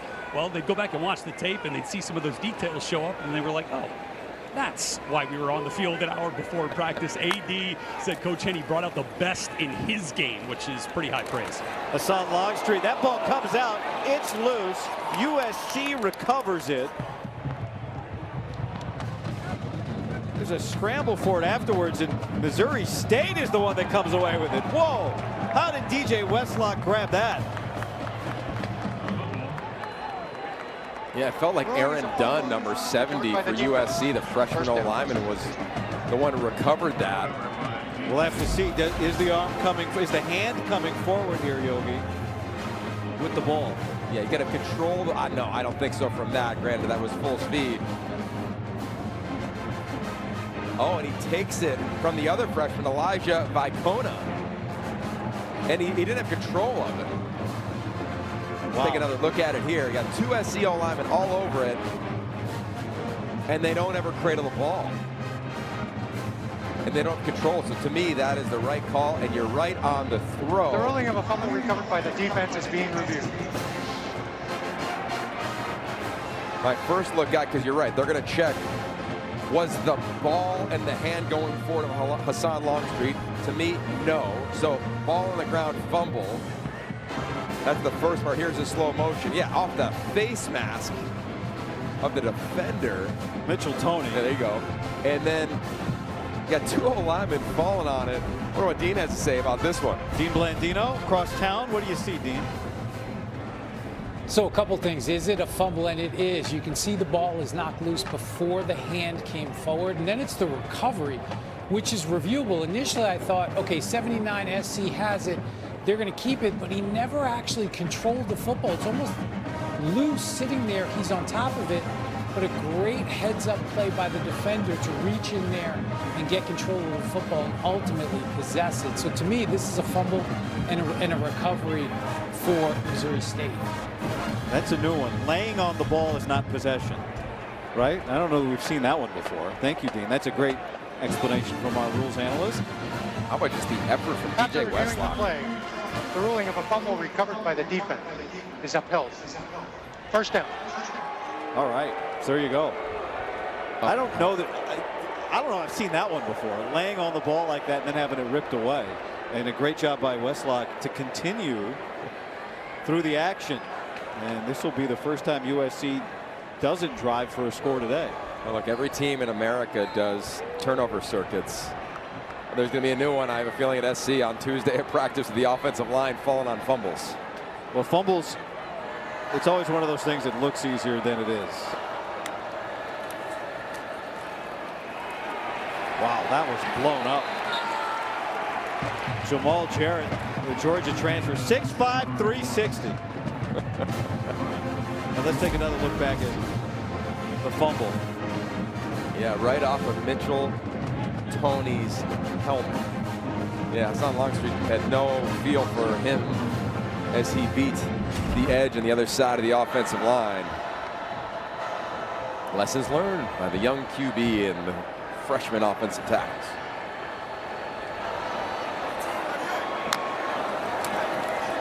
Clark on the roll. He got hit as he let that go. Jerron Askren with his first career catch, the redshirt freshman. Played 4 games and redshirted last year. You know, we were talking about the road for Clark and the injuries he suffered.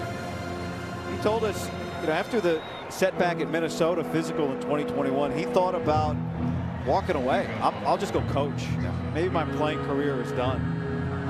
And found a second life at Missouri State. Now he's got a 3rd and 10. And it's 4-down territory here for sure. But you got to find a way to slow down. A lot of strength and weight in the middle of this defense. Jamal Jarrett, Floyd Buchard. Both over 300 pounds inside. Pressure off the edge, and it's sack number 5. Braylon Shelby, the Texas native, brings down Clark. And that takes them out of 4-down territory. Interior pressures was allows Shelby to get off the edge. Look at these men. I mean, to your point, over 300 pounds, but how about the physicality, the effort? They have such push into the backfield, allow Shelby, who's really an amazing young man. We spent some time with him earlier this week. And it forces Ryan Beard to say, hey, instead of going for it, we're going to try to get points. Yusuf Obeid on for the 46-yarder. He's got it. That's perfect. That was 665 pounds on the inside, by the way. 2 men. That's 2 people.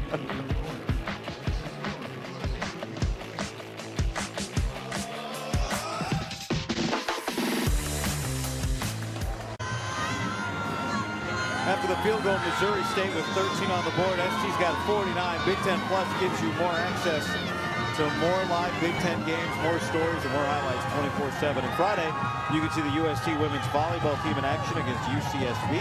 Download the Big Ten Plus app today. It's always game on. How about the Trojan Knights there?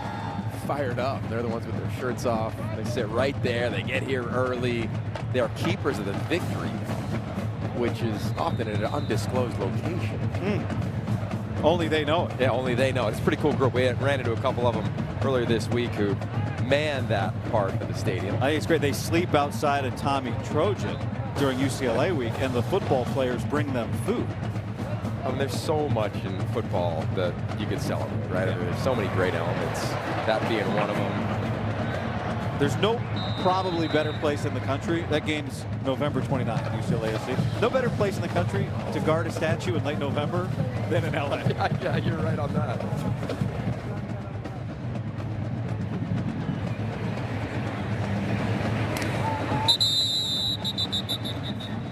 .542 to go in the 3rd quarter. SC's offense coming back out.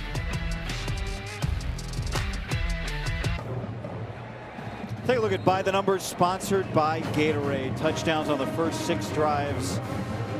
Touchdowns by 7 different players, because you have a defensive touchdown in there as well. 421 total yards. There's an offense that was top 25 last year in yards per play. 2nd in the league in total yards. They averaged 437 a game last year. Jade Mayava, the starting quarterback, gave way to the QB2, Hassan Longstreet, here in the 2nd half. And Longstreet back in after a fumble that resulted in a Missouri State field goal. He's going to hand it off to King Miller, and he breaks out. King Miller. Proud of him.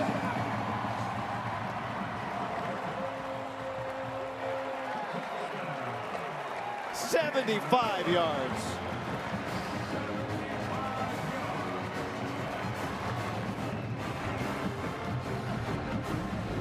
The first touchdown of his young career.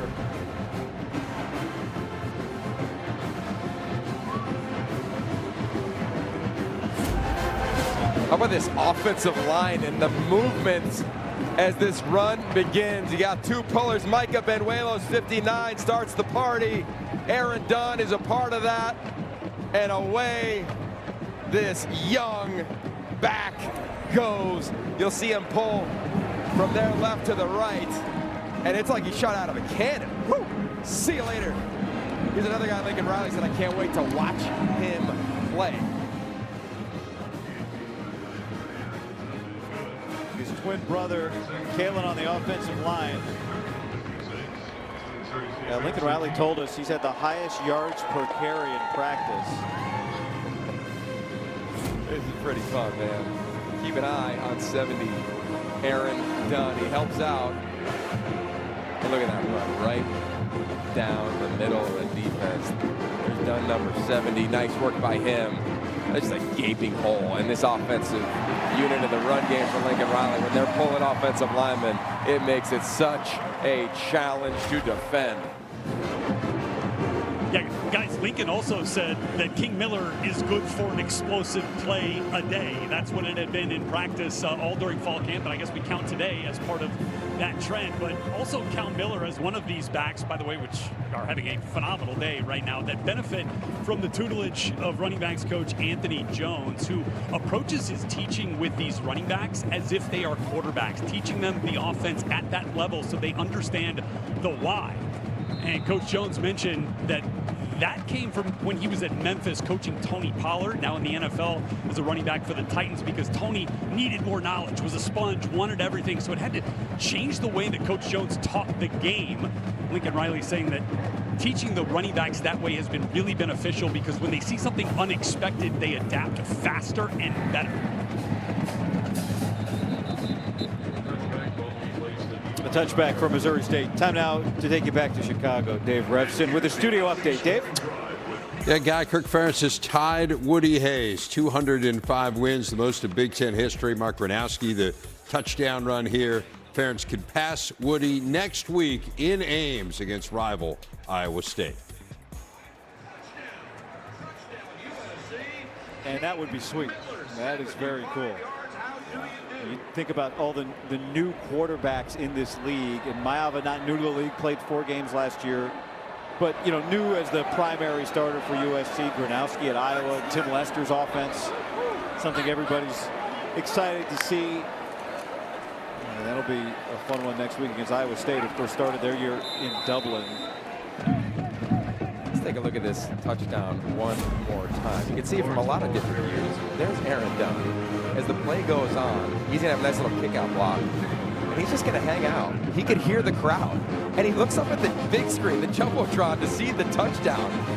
I just think it's amazing. He sees it, he pops up, he's going to go celebrate with his teammate eventually on the sideline. A lot of great vantage points here in LA. Not many people get to watch the video board from the middle of the field. That's pretty cool. I'll tell you what's pretty cool also, just in addition to King Miller and his story, his uncle is Dr. Dre. And if you live in LA or go to USC, you know Dr. Dre, not just for the music that he's made or produced, but Jimmy Iovine and Andre Dr. Dre Young endowed the USC Jimmy Iovine and Andre Young Academy for Arts, Technology, and the Business of Innovation a few years ago. It was the fall of 2014, a little over a decade ago. Huge news at the time, and now here he's got 2 of his nephews on the team in both King Miller and offensive lineman Kaylon Miller. That's awesome.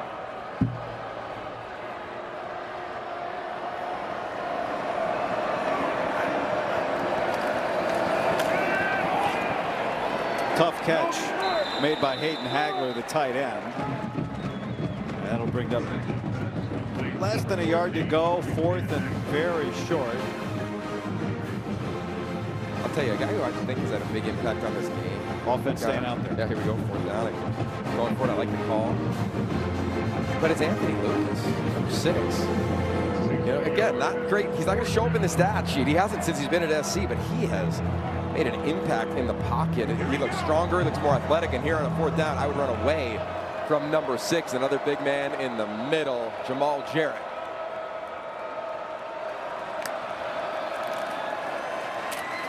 And Missouri State able to pick up the 1st down.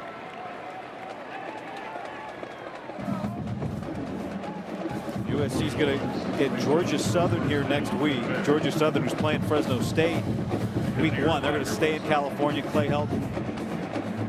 They're going to bring them down to Southern California, right? And prepare for the return to the Coliseum for the former Trojan coach against Lincoln Riley. You know, for all the talk about offense with Lincoln Riley, it was great to hear him say this week. He told us on Friday, we're teed up. That's the word he used. We're teed up to have a great year on defense this year. And they're not even at full strength here today. Long throw, tough catch made by Dash Luke. He got hit immediately by Marcellus Williams. Really nice catch by Luke. And I thought Williams, he does a nice job of controlling himself. A lot of times you see either guys hitting him early or a targeting penalty there. Dash Luke gets the better of that. But overall, you can see, to your point of the defense, the functional football intelligence of situations is just much greater than it's been year 1, year 2, even last year when it took strides in the first year of Dan Lynn running it. Big run for Shamari Lawrence, and he's got a first down. I think Lawrence is going to have a year. Honestly, man, he was a great get for them.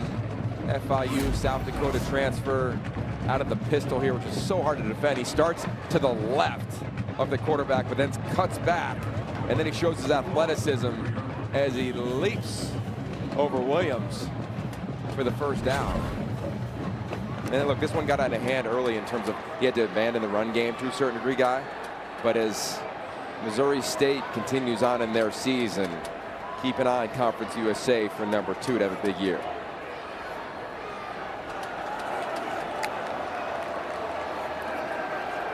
Clark with time, and he throws too high for Askren, and it's third down. Well, there's no doubt, right? You play a game like this, and part of what you walk away with is a very unique experience, hopefully some confidence, and hopefully healthy. Yeah. And early on, Missouri State lost one of its best defensive line, Jules Chio. But Jacob Clark has shown some toughness today. He's taken some hits. Second down and 10. It's fun to watch Braylon Shelby here coming off the edge. The edges thus far in this game have been impressive for the Trojans. Clark, that's batted up in the air, and it's intercepted. Garrett Pomeranz gets stopped from getting all the way to the end zone by Jacob Clark. Look at him.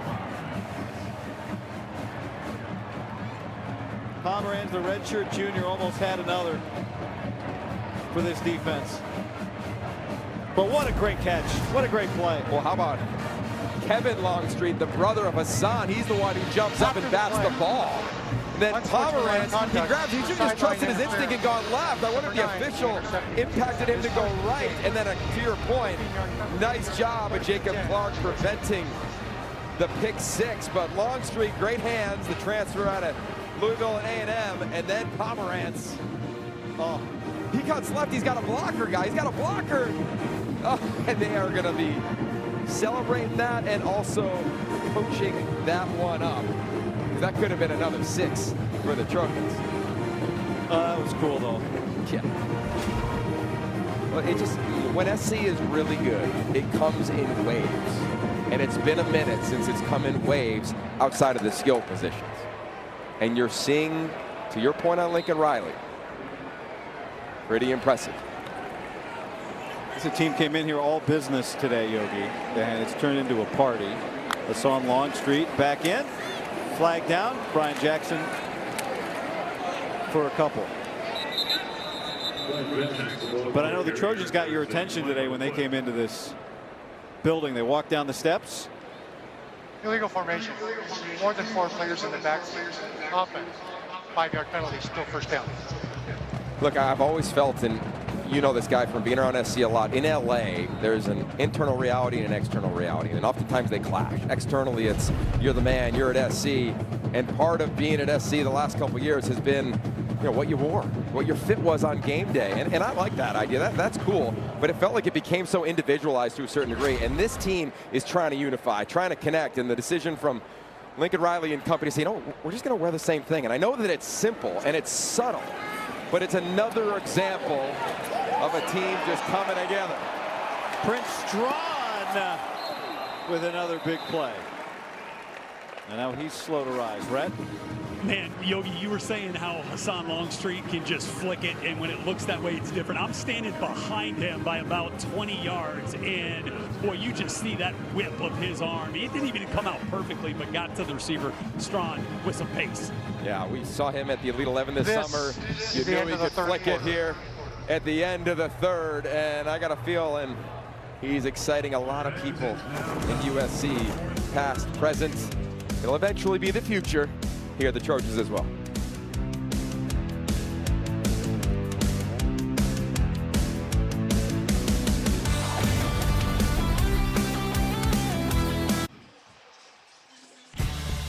In 2028, the Olympics are coming to LA, and it'll make the Coliseum the first venue in the world to host the Olympics 3 times. It'll co-host the opening ceremonies and then host track and field. And that is the same torch that was lit in 1934, lit again in 1984, and will be lit for the Olympics in 2028. Part of the tradition here of the 102-year-old LA Memorial Coliseum, lighting the torch before every fourth quarter. It's such a historic venue, and they all are in the Big Ten, but they all have a different story to them, a different vibe. And here in the Coliseum, it's global, to your point, on the level of the Olympics and many other historical moments that have happened on these grounds. Oh, little Maava magic with the Longstreet. Did he go, Maava says sidearm, I'll go submarine on that throw. Complete for no gain. He's so natural of a passer. I mean, he can just flick it to Rhett's point. I mean, that's all arm, right? I mean, he's got really unique ability, and what I love about Hassan Longstreet, guys, is that he doesn't have a lot of bad habits. Mechanically, he's really sound, and he just pours into the craft, and now he's able to listen and learn in that room with Luke Heward, who is just a riser in the coaching ranks, Lincoln Riley, and the aforementioned Jaden Maava. Longstreet, little basketball, and he's able to create. Channeling a little Caleb Williams there. We look back at that injury before the end of the third quarter to Prince Strawn, the transfer 17 for USC from Boise State. He was able to pop up there on the sideline, but you can see a little bothered and limped over towards the bench area. And what's one common thing we've heard from every coach, whether it's training camp tour with Big Ten Network or throughout the week of prep here, guys, that it's a long season. We're going to need a lot of bodies. So goal number 1 now for the Trojans in this one in the fourth quarter is coming out healthy. Longstreet looking for the pylon. He's got it. His second rushing touchdown today.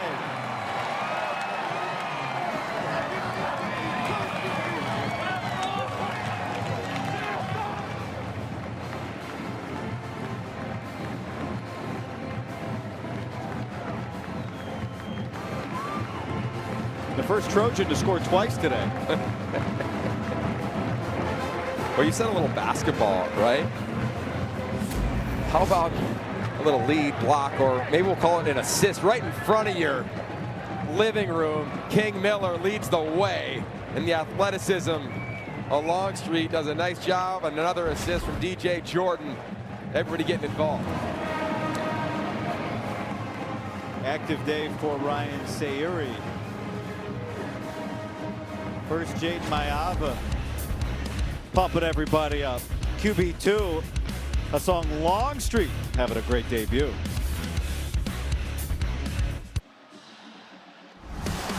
Next Saturday, Penn State and Ohio State are in action as part of a huge quadruple header of football, only on the Big Ten Network and the Fox Sports app.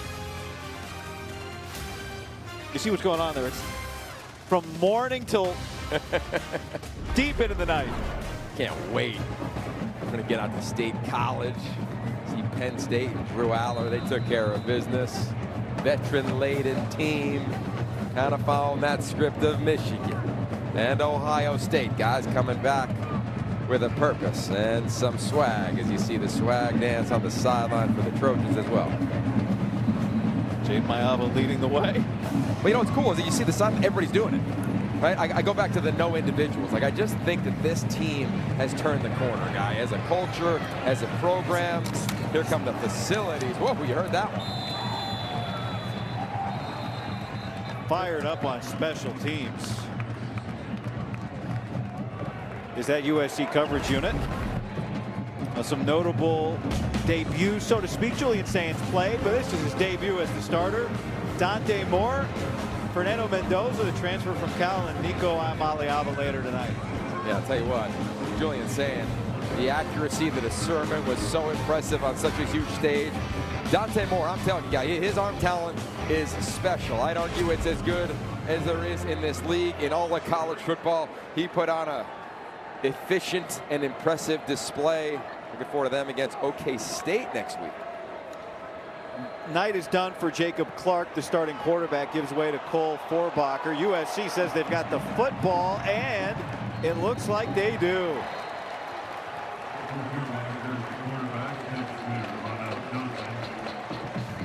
Might have been Gus Cordova that knocked that out for this defense.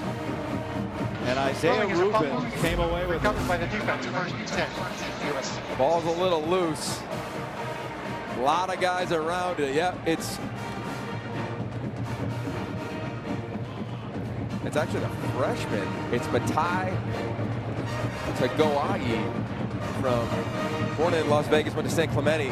Really talented linebacker. You see right there, ball is just too loose right there for Johnson.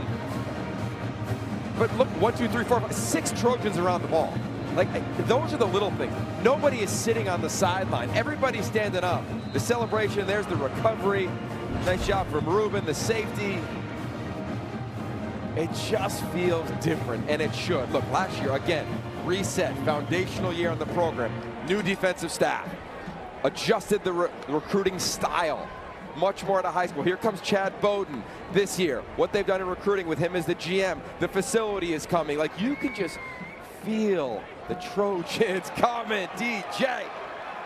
Flag down. DJ Jordan, touchdown. And we'll see if it stands.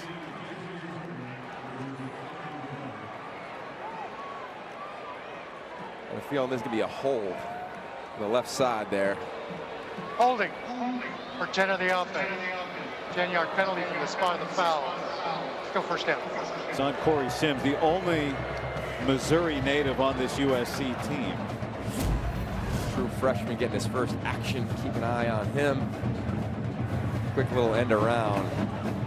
And at wide receiver, so much when you have these types of perimeter runs, guy, you've got to anticipate where the defender is going. So you want to work a little bit more upfield. You have to be a little bit more in control. He started towards the shoulder, close to the line of scrimmage, and then tried to adjust. Grabbed a little jersey. Quick throw out to Sims, and he makes the catch. I love that. I love that. That's purposeful from Lincoln Riley. Said, okay, again, we're going to need everybody. They talked about Corey Sims. He's going to have a role on special teams. As the season progresses, he'll have more of a role as he gets more comfortable in college football. You have an error, an unforced error in the penalty. You come right on back at the young, true freshman, The Rock.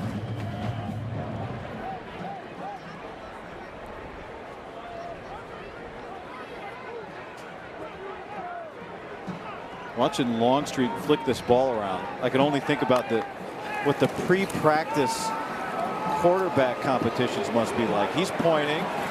He's already run for 2 touchdowns today, but him and Mayava, Sam Heward, who's got a great arm, right? QB3. Yeah. And there's just little things like that. Like, he could have taken an easy completion on the outside.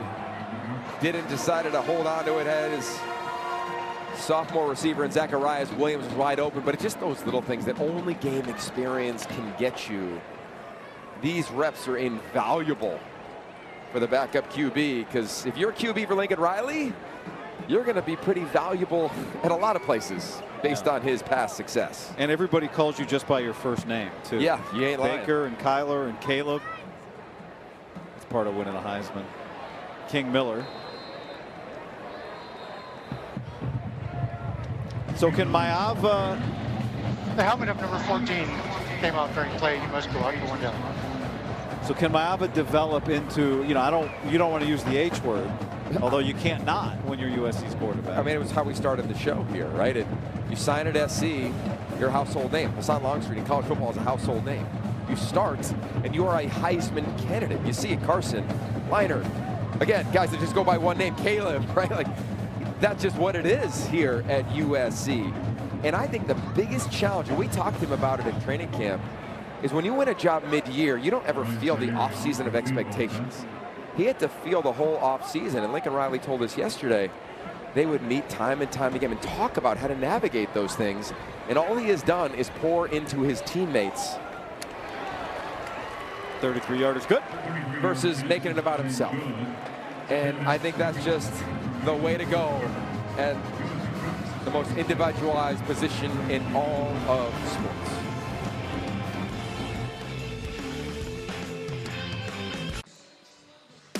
Next Saturday, Big Ten Tailgate is live from Penn State with all the pregame festivities in Happy Valley. Then countdown to kickoff brings you the latest from around the conference right before the action begins. It all starts next Saturday, 10 a.m. Eastern, 7 Pacific, only on the Big Ten Network and the Fox Sports app.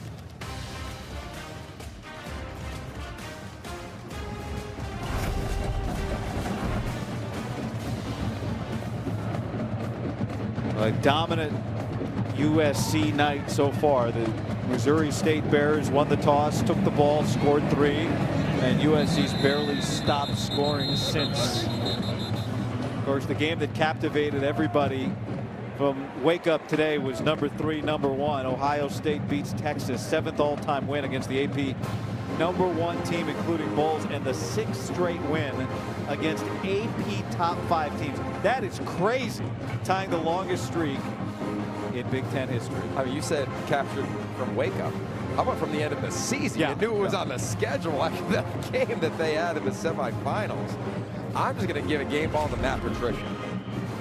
They held Texas to 1 of 5 on 4th down, including a stop at the 1-yard line to kick off the 3rd quarter. I mean, twice inside the 10. Transition from the NFL. It used to be a narrative that's hard because of the hashes, and it's just a different game. Oh.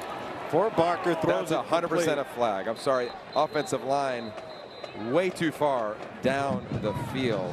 And the flag is out. Yeah, that's going to be a penalty, I think, on Mark Hutchinson. Ineligible player downfield, number 76 for the offense. 5-yard penalty, still first down. Well, we had a great time talking to him when we were there for the Ohio State spring game, getting ready.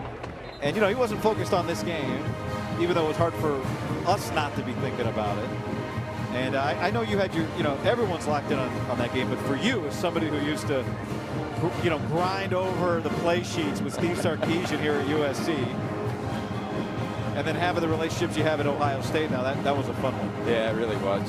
I just love the idea of Arch Manning. It wasn't perfect, but he's going to grow and learn from that. And Julian saying, you know, he's sitting last year. There was so much hype around him. Will Howard came in. He sat First and time learned. out of the house. I just love that concept, man, of like sit and learn. Here we are watching 30 seconds. Freshman and Hassan Longstreet get to sit and learn, get some time in some of these games, prepare yourself. And that was the epicenter of college football today, and it set reverberations across the country in the SEC and the Big Ten and Ohio State. I mean, they made a statement with all they lost. That defense, they lost their whole defensive front. They looked awesome, and Kenyatta Jackson left the game. So let the narratives begin, because they are true. Ohio State, I guess it's just traditional Ohio State hype, right? Like last year was crazy hype because of all the returners, kind of like Penn State maybe this year. But man, when those two face off, that'll be another epicenter.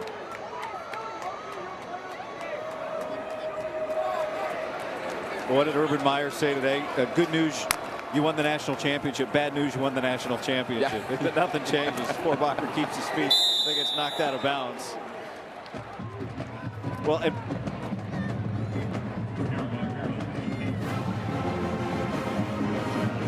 under 10 minutes to go now in the 4th quarter. SC will open Big Ten play in 2 weeks at Purdue.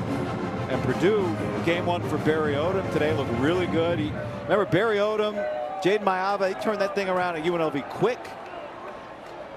Cue the game film from back in the day at UNLV. That'll be an incredible storyline to track, especially the defensive-minded approach Coach Odom has with his rich history. Another flag down. Will Jakeem Stewart be back? When will he be back? That's one of the big questions. #1 D-line recruit in the nation, who reclassified into this year. It's supposed to be a high school Illegal senior. shift. Offense. Penalties decline. 3rd down. And there is Jakeem on the sideline. Rhett, I know you had a chance to talk to him before the game. Well, Guy, you were mentioning that, how good this performance has been for the USC defense, and still they have a bunch of big absences, one being Jakeem Stewart, the true freshman defensive lineman, #1 D lineman in the country, went to Edna Carr High School in New Orleans, by the way, same high school as his D-tackle coach, D-line coach Eric Henderson, who, we talked about earlier. Oh, what a catch. My goodness, one hand, but going to be well short of the 1st down. And now Connor Lair is down. Yeah, we're going to check on him. But, guys, with Jakeem Stewart, he's going to benefit from Coach Henderson, not just because of the way he's detailed in his teaching, but because of the pedigree he comes in with, having coached Aaron Donald in the NFL. And Donald is a resource for these USC defensive linemen. In fact, had Jakeem Stewart over to his house to work out.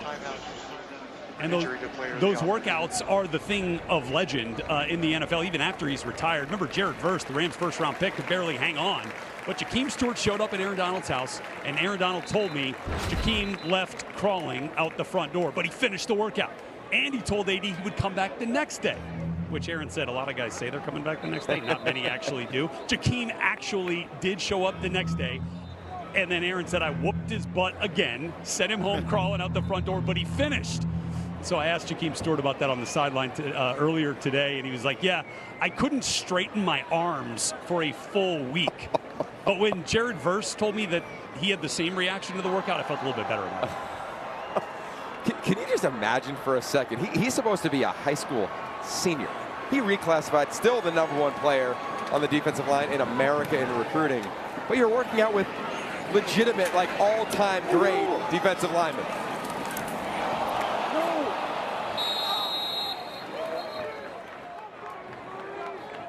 That's going to be Missouri State ball. Yeah, that's a miss from Zachariah Williams.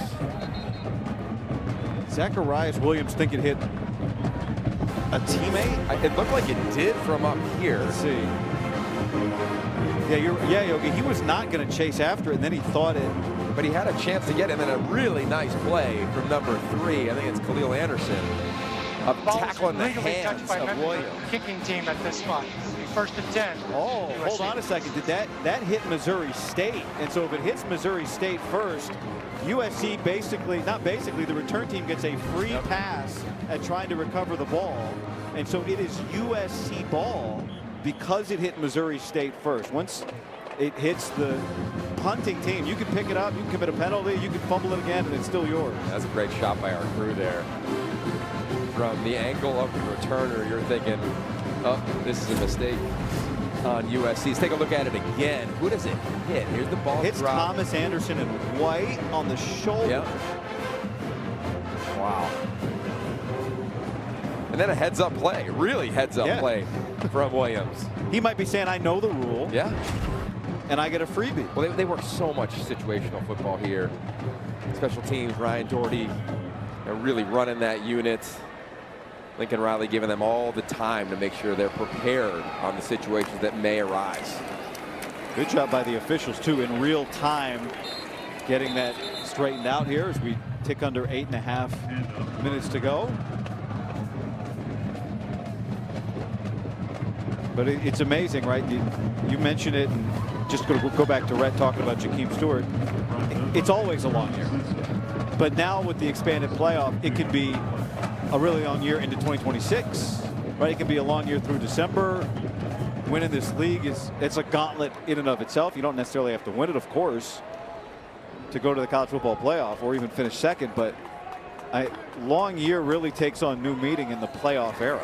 Well, 16 games. I think what we saw last year in college football were the first time really ever snap counts began to decrease.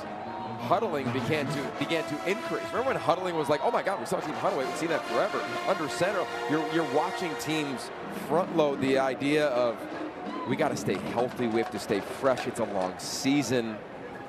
And that is something that Ohio State nailed last year, having to play the amount of games they did in their run to the national championship. I mean, you can play up to 16 games now, pending where you're seated in your postseason. Longstreet, flag down, takes a couple of hits. Oh, mouth guard goes flying. He pops up. He is not shying away from contact. Yeah, I thought we might get a hold, but we also might get hands to the face. A lot of action there in the trenches, and then you'll see the hit here. Personal foul. There goes the Illegal foul. hands to face. Number 99 of the defense. This 15-yard penalty will be added to the end of the play.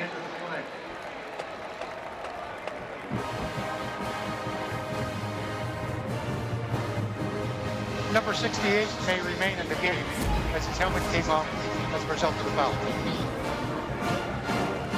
Yeah, as Jaden Creeder just battling in the hand fight. That's the right call. Hands to the face there on Williams.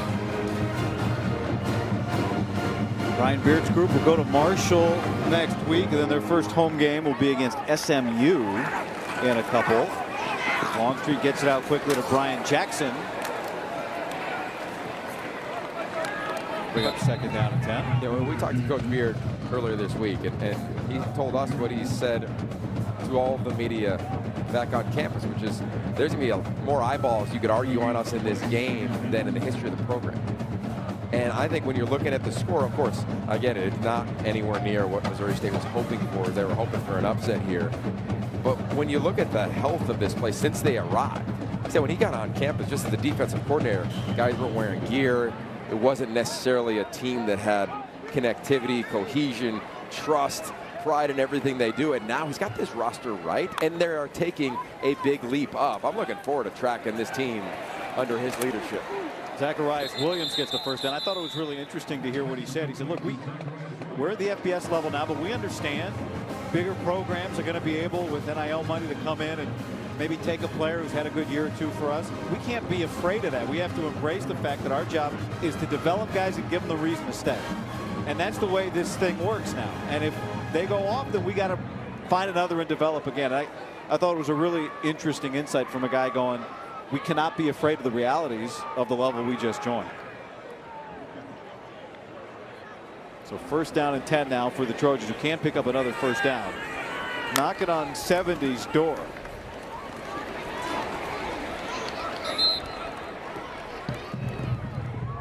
Nice tackle there from Kanye Young. He's a captain on this team. He's also a California native. Ran into fans of him, friends of him, family of him in advance of this game. And for him, this game means a lot. This is a young man who dreamt of playing here at the Coliseum. Huge USC fan. His father used to take him to games, Norman. His mother, Adrena. They love this place. They love the opportunity to come play here. There's the family right there. Sadly, in 2020, he lost his father, Norm. And he knows that he's watching here as well. His son's team is on the losing end of this game. And another nice touchdown by the Trojans, Carson Tabaracci. I know that for this family, it means so much more than just the final outcome. Tabaracci's first career touchdown as a Trojan. It's a nice job of this tight end group. Great job of, again, they're moving offensive linemen. There's so much action. And for a tight end, you have to be disciplined. You can't flash early. You have to act like it's run and then pop late.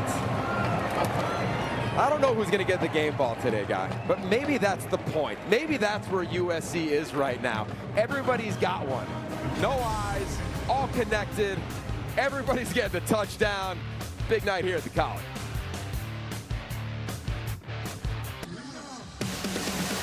The final drive recaps the entire day around the conference tonight after football, only on the Big Ten Network and the Fox Sports app. 68 69, 70, 71, 72, 73. Oh, I started too high. 73 points today, most in a game since 2005. The third Big Ten team to score 70 since 2020. The last time it happened, September 17, 2005, against Arkansas. And Yogi Roth was not wearing a suit that day because he was wearing a USC polo on the sideline. Up in the press box, actually, sitting next to Lane. Coaching headset on. Yep. Okay. And I can remember this place was rocking. Arkansas, Houston, nothing. The SEC, they were coming in to make some noise. And Matt Leinart, Reggie Bush, Lendell White. Remember Feed the Studs? That was like the definition of feeding those studs. It was a rout. Oh. Well, there is one of the studs tonight.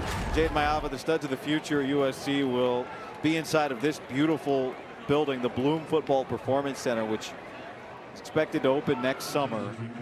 $200 million and under construction right now as we walk by it. It is going to be absolutely gorgeous. A couple of practice fields, outdoor, one turf, one grass, full length. I mean, you just see the renderings here. Everything that'll be inside of there. That room, you kind of follow the VR video and practice virtually. Just incredible. Just to put some context in it, Lincoln Riley told us last week, their current facility, they could fit 7 of those in the new facility. And I just go back to, you know, and I get it. Here at SC, as we see a little run, bounce to the outside guy. I get it. The expectations are as high as they are in Columbus, as high as they are in Ann Arbor, and they should be.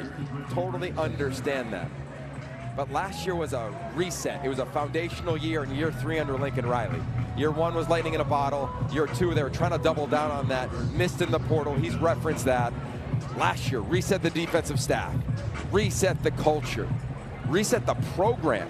Now they've added a GM and a real front office with Chad Bowden. They have a facility that is legit. I mean, forever, for 20 years, SC has been behind in facilities. They have never had what other programs have around the country. Now they're going to have pretty much everything that you possibly can imagine once next season and beyond gets here, including another stellar recruiting class. So I just tell Trojan fans, like, last year I know it wasn't good enough, but all those games were so tight.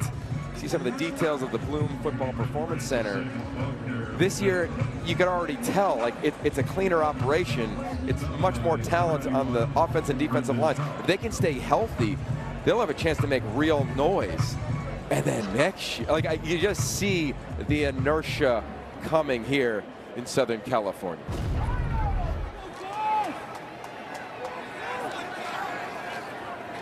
Well, it has been 20. I mean, we talk about 2005 and that team that you were a part of on the coaching staff, Yogi. That, you know, for a moment it looked like maybe the greatest college football team ever, right? Texas, Ohio State, they're all in assembly, as Keith Jackson said before that Rose Bowl. And, you know, that was 25 years. Pete Carroll came in, 25 years since SC had won a title. In 2003, they won a title. Here we are 20 years since SC's last title again. And, you know, it seems like sometimes in its history, USC has gone through these cycles of how can they ever be stopped, and then how can they ever get back there again? And it does feel like, talking to Lincoln Riley, as he said to us on Friday, I think it's about to get fun around here. Yeah. For the fans. Yeah, I would agree. It was just, they had to turn over so much. Then they entered the Big Ten. Just an alter their style of play, style of recruiting. And also, you just look at the growth. Right? Lincoln Riley's still a really young head coach. So it has been fun to watch this thing, and you're right. I think it's coming here in LA, and he's been saying it. He's smiling here, and not only is that because of what's happened tonight, I think it's also because he knows. He knows what's coming. Looking forward to watching this thing play at the standard that he knows this place has set. So much legacy, so much history. And they help find number 12. 2-minute timeout on this SoCal Saturday night.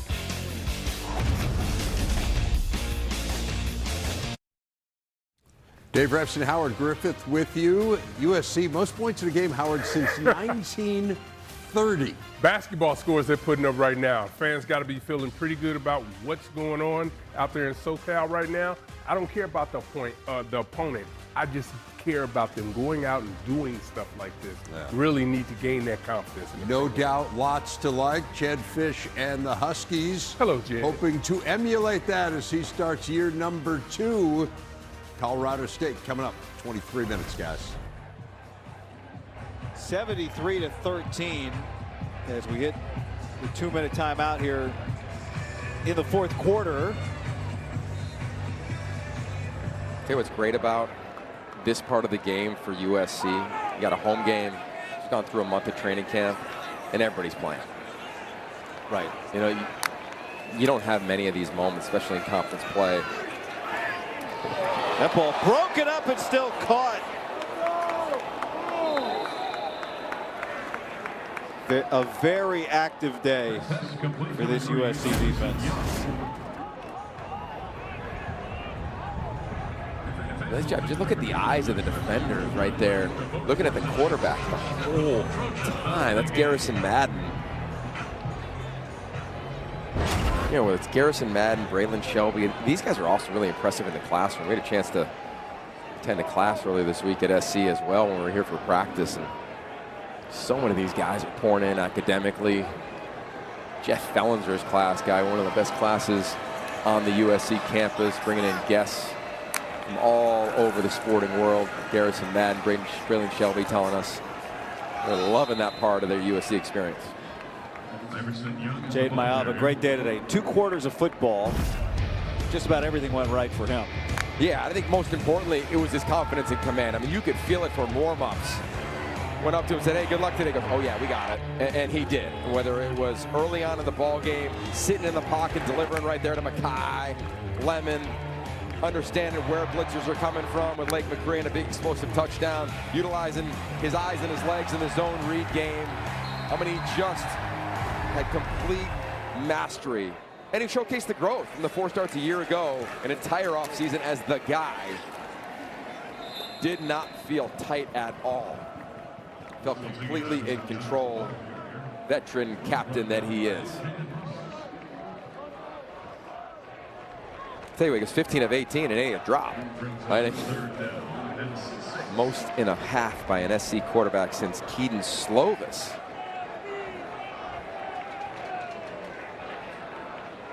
And then that man right there, Hassan Longstreet. You know, when you're a freshman, you dream about playing here. Come here for a couple scrimmages, spring, fall, you see him right there. Next to Sam Heward. It's a really healthy quarterback room led by Luke Heward, the OC quarterback coach.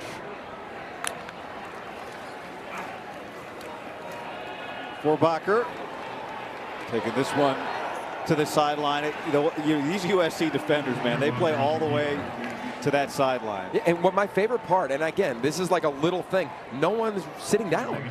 The entire team is standing up. And you talked about back in the day, 2005, and I know those that are listening, whether it's Mark Sanchez or Matt Leinart, that's what it was in the sideline. Everybody was engaged. And I just go back to them walking through the Peristyle Inn, everybody wearing the same gear. Like you just felt, yeah, exactly, guys in it. There's Jakeem Stewart. Yep. Like guys are in it, and that is a sign how players celebrate after a touchdown, what they're like late in the game. Nobody's thinking about what they're going to do post-game. They are connected to the moment, and you got to credit Lincoln Riley and his staff.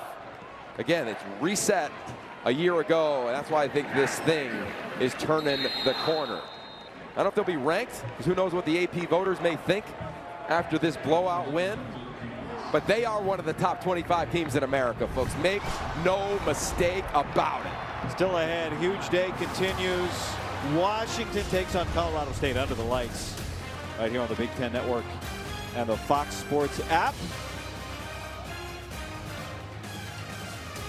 USC was ranked 30th in the preseason poll, so they're close. They're right on the verge. I don't know if today does it, but I know it's not the case. Lincoln Riley's going to talk to Rhett Lewis after the game. Jade Mayav is going to talk to Rhett Lewis after the game. You can watch those interviews coming up on the studio game break when we're done here, and they're not going to be concerned about any of that. Meanwhile, here is Sam Heward, Seattle native who started it all at the University of Washington. Hands off here to close this out. The clock hits zeros, and the day is done. 73 points put up by the Trojans in the opener. Well, you got to feel good if you're Lincoln Riley. Got out relatively healthy, we think. But most importantly, they looked the part. They played mature.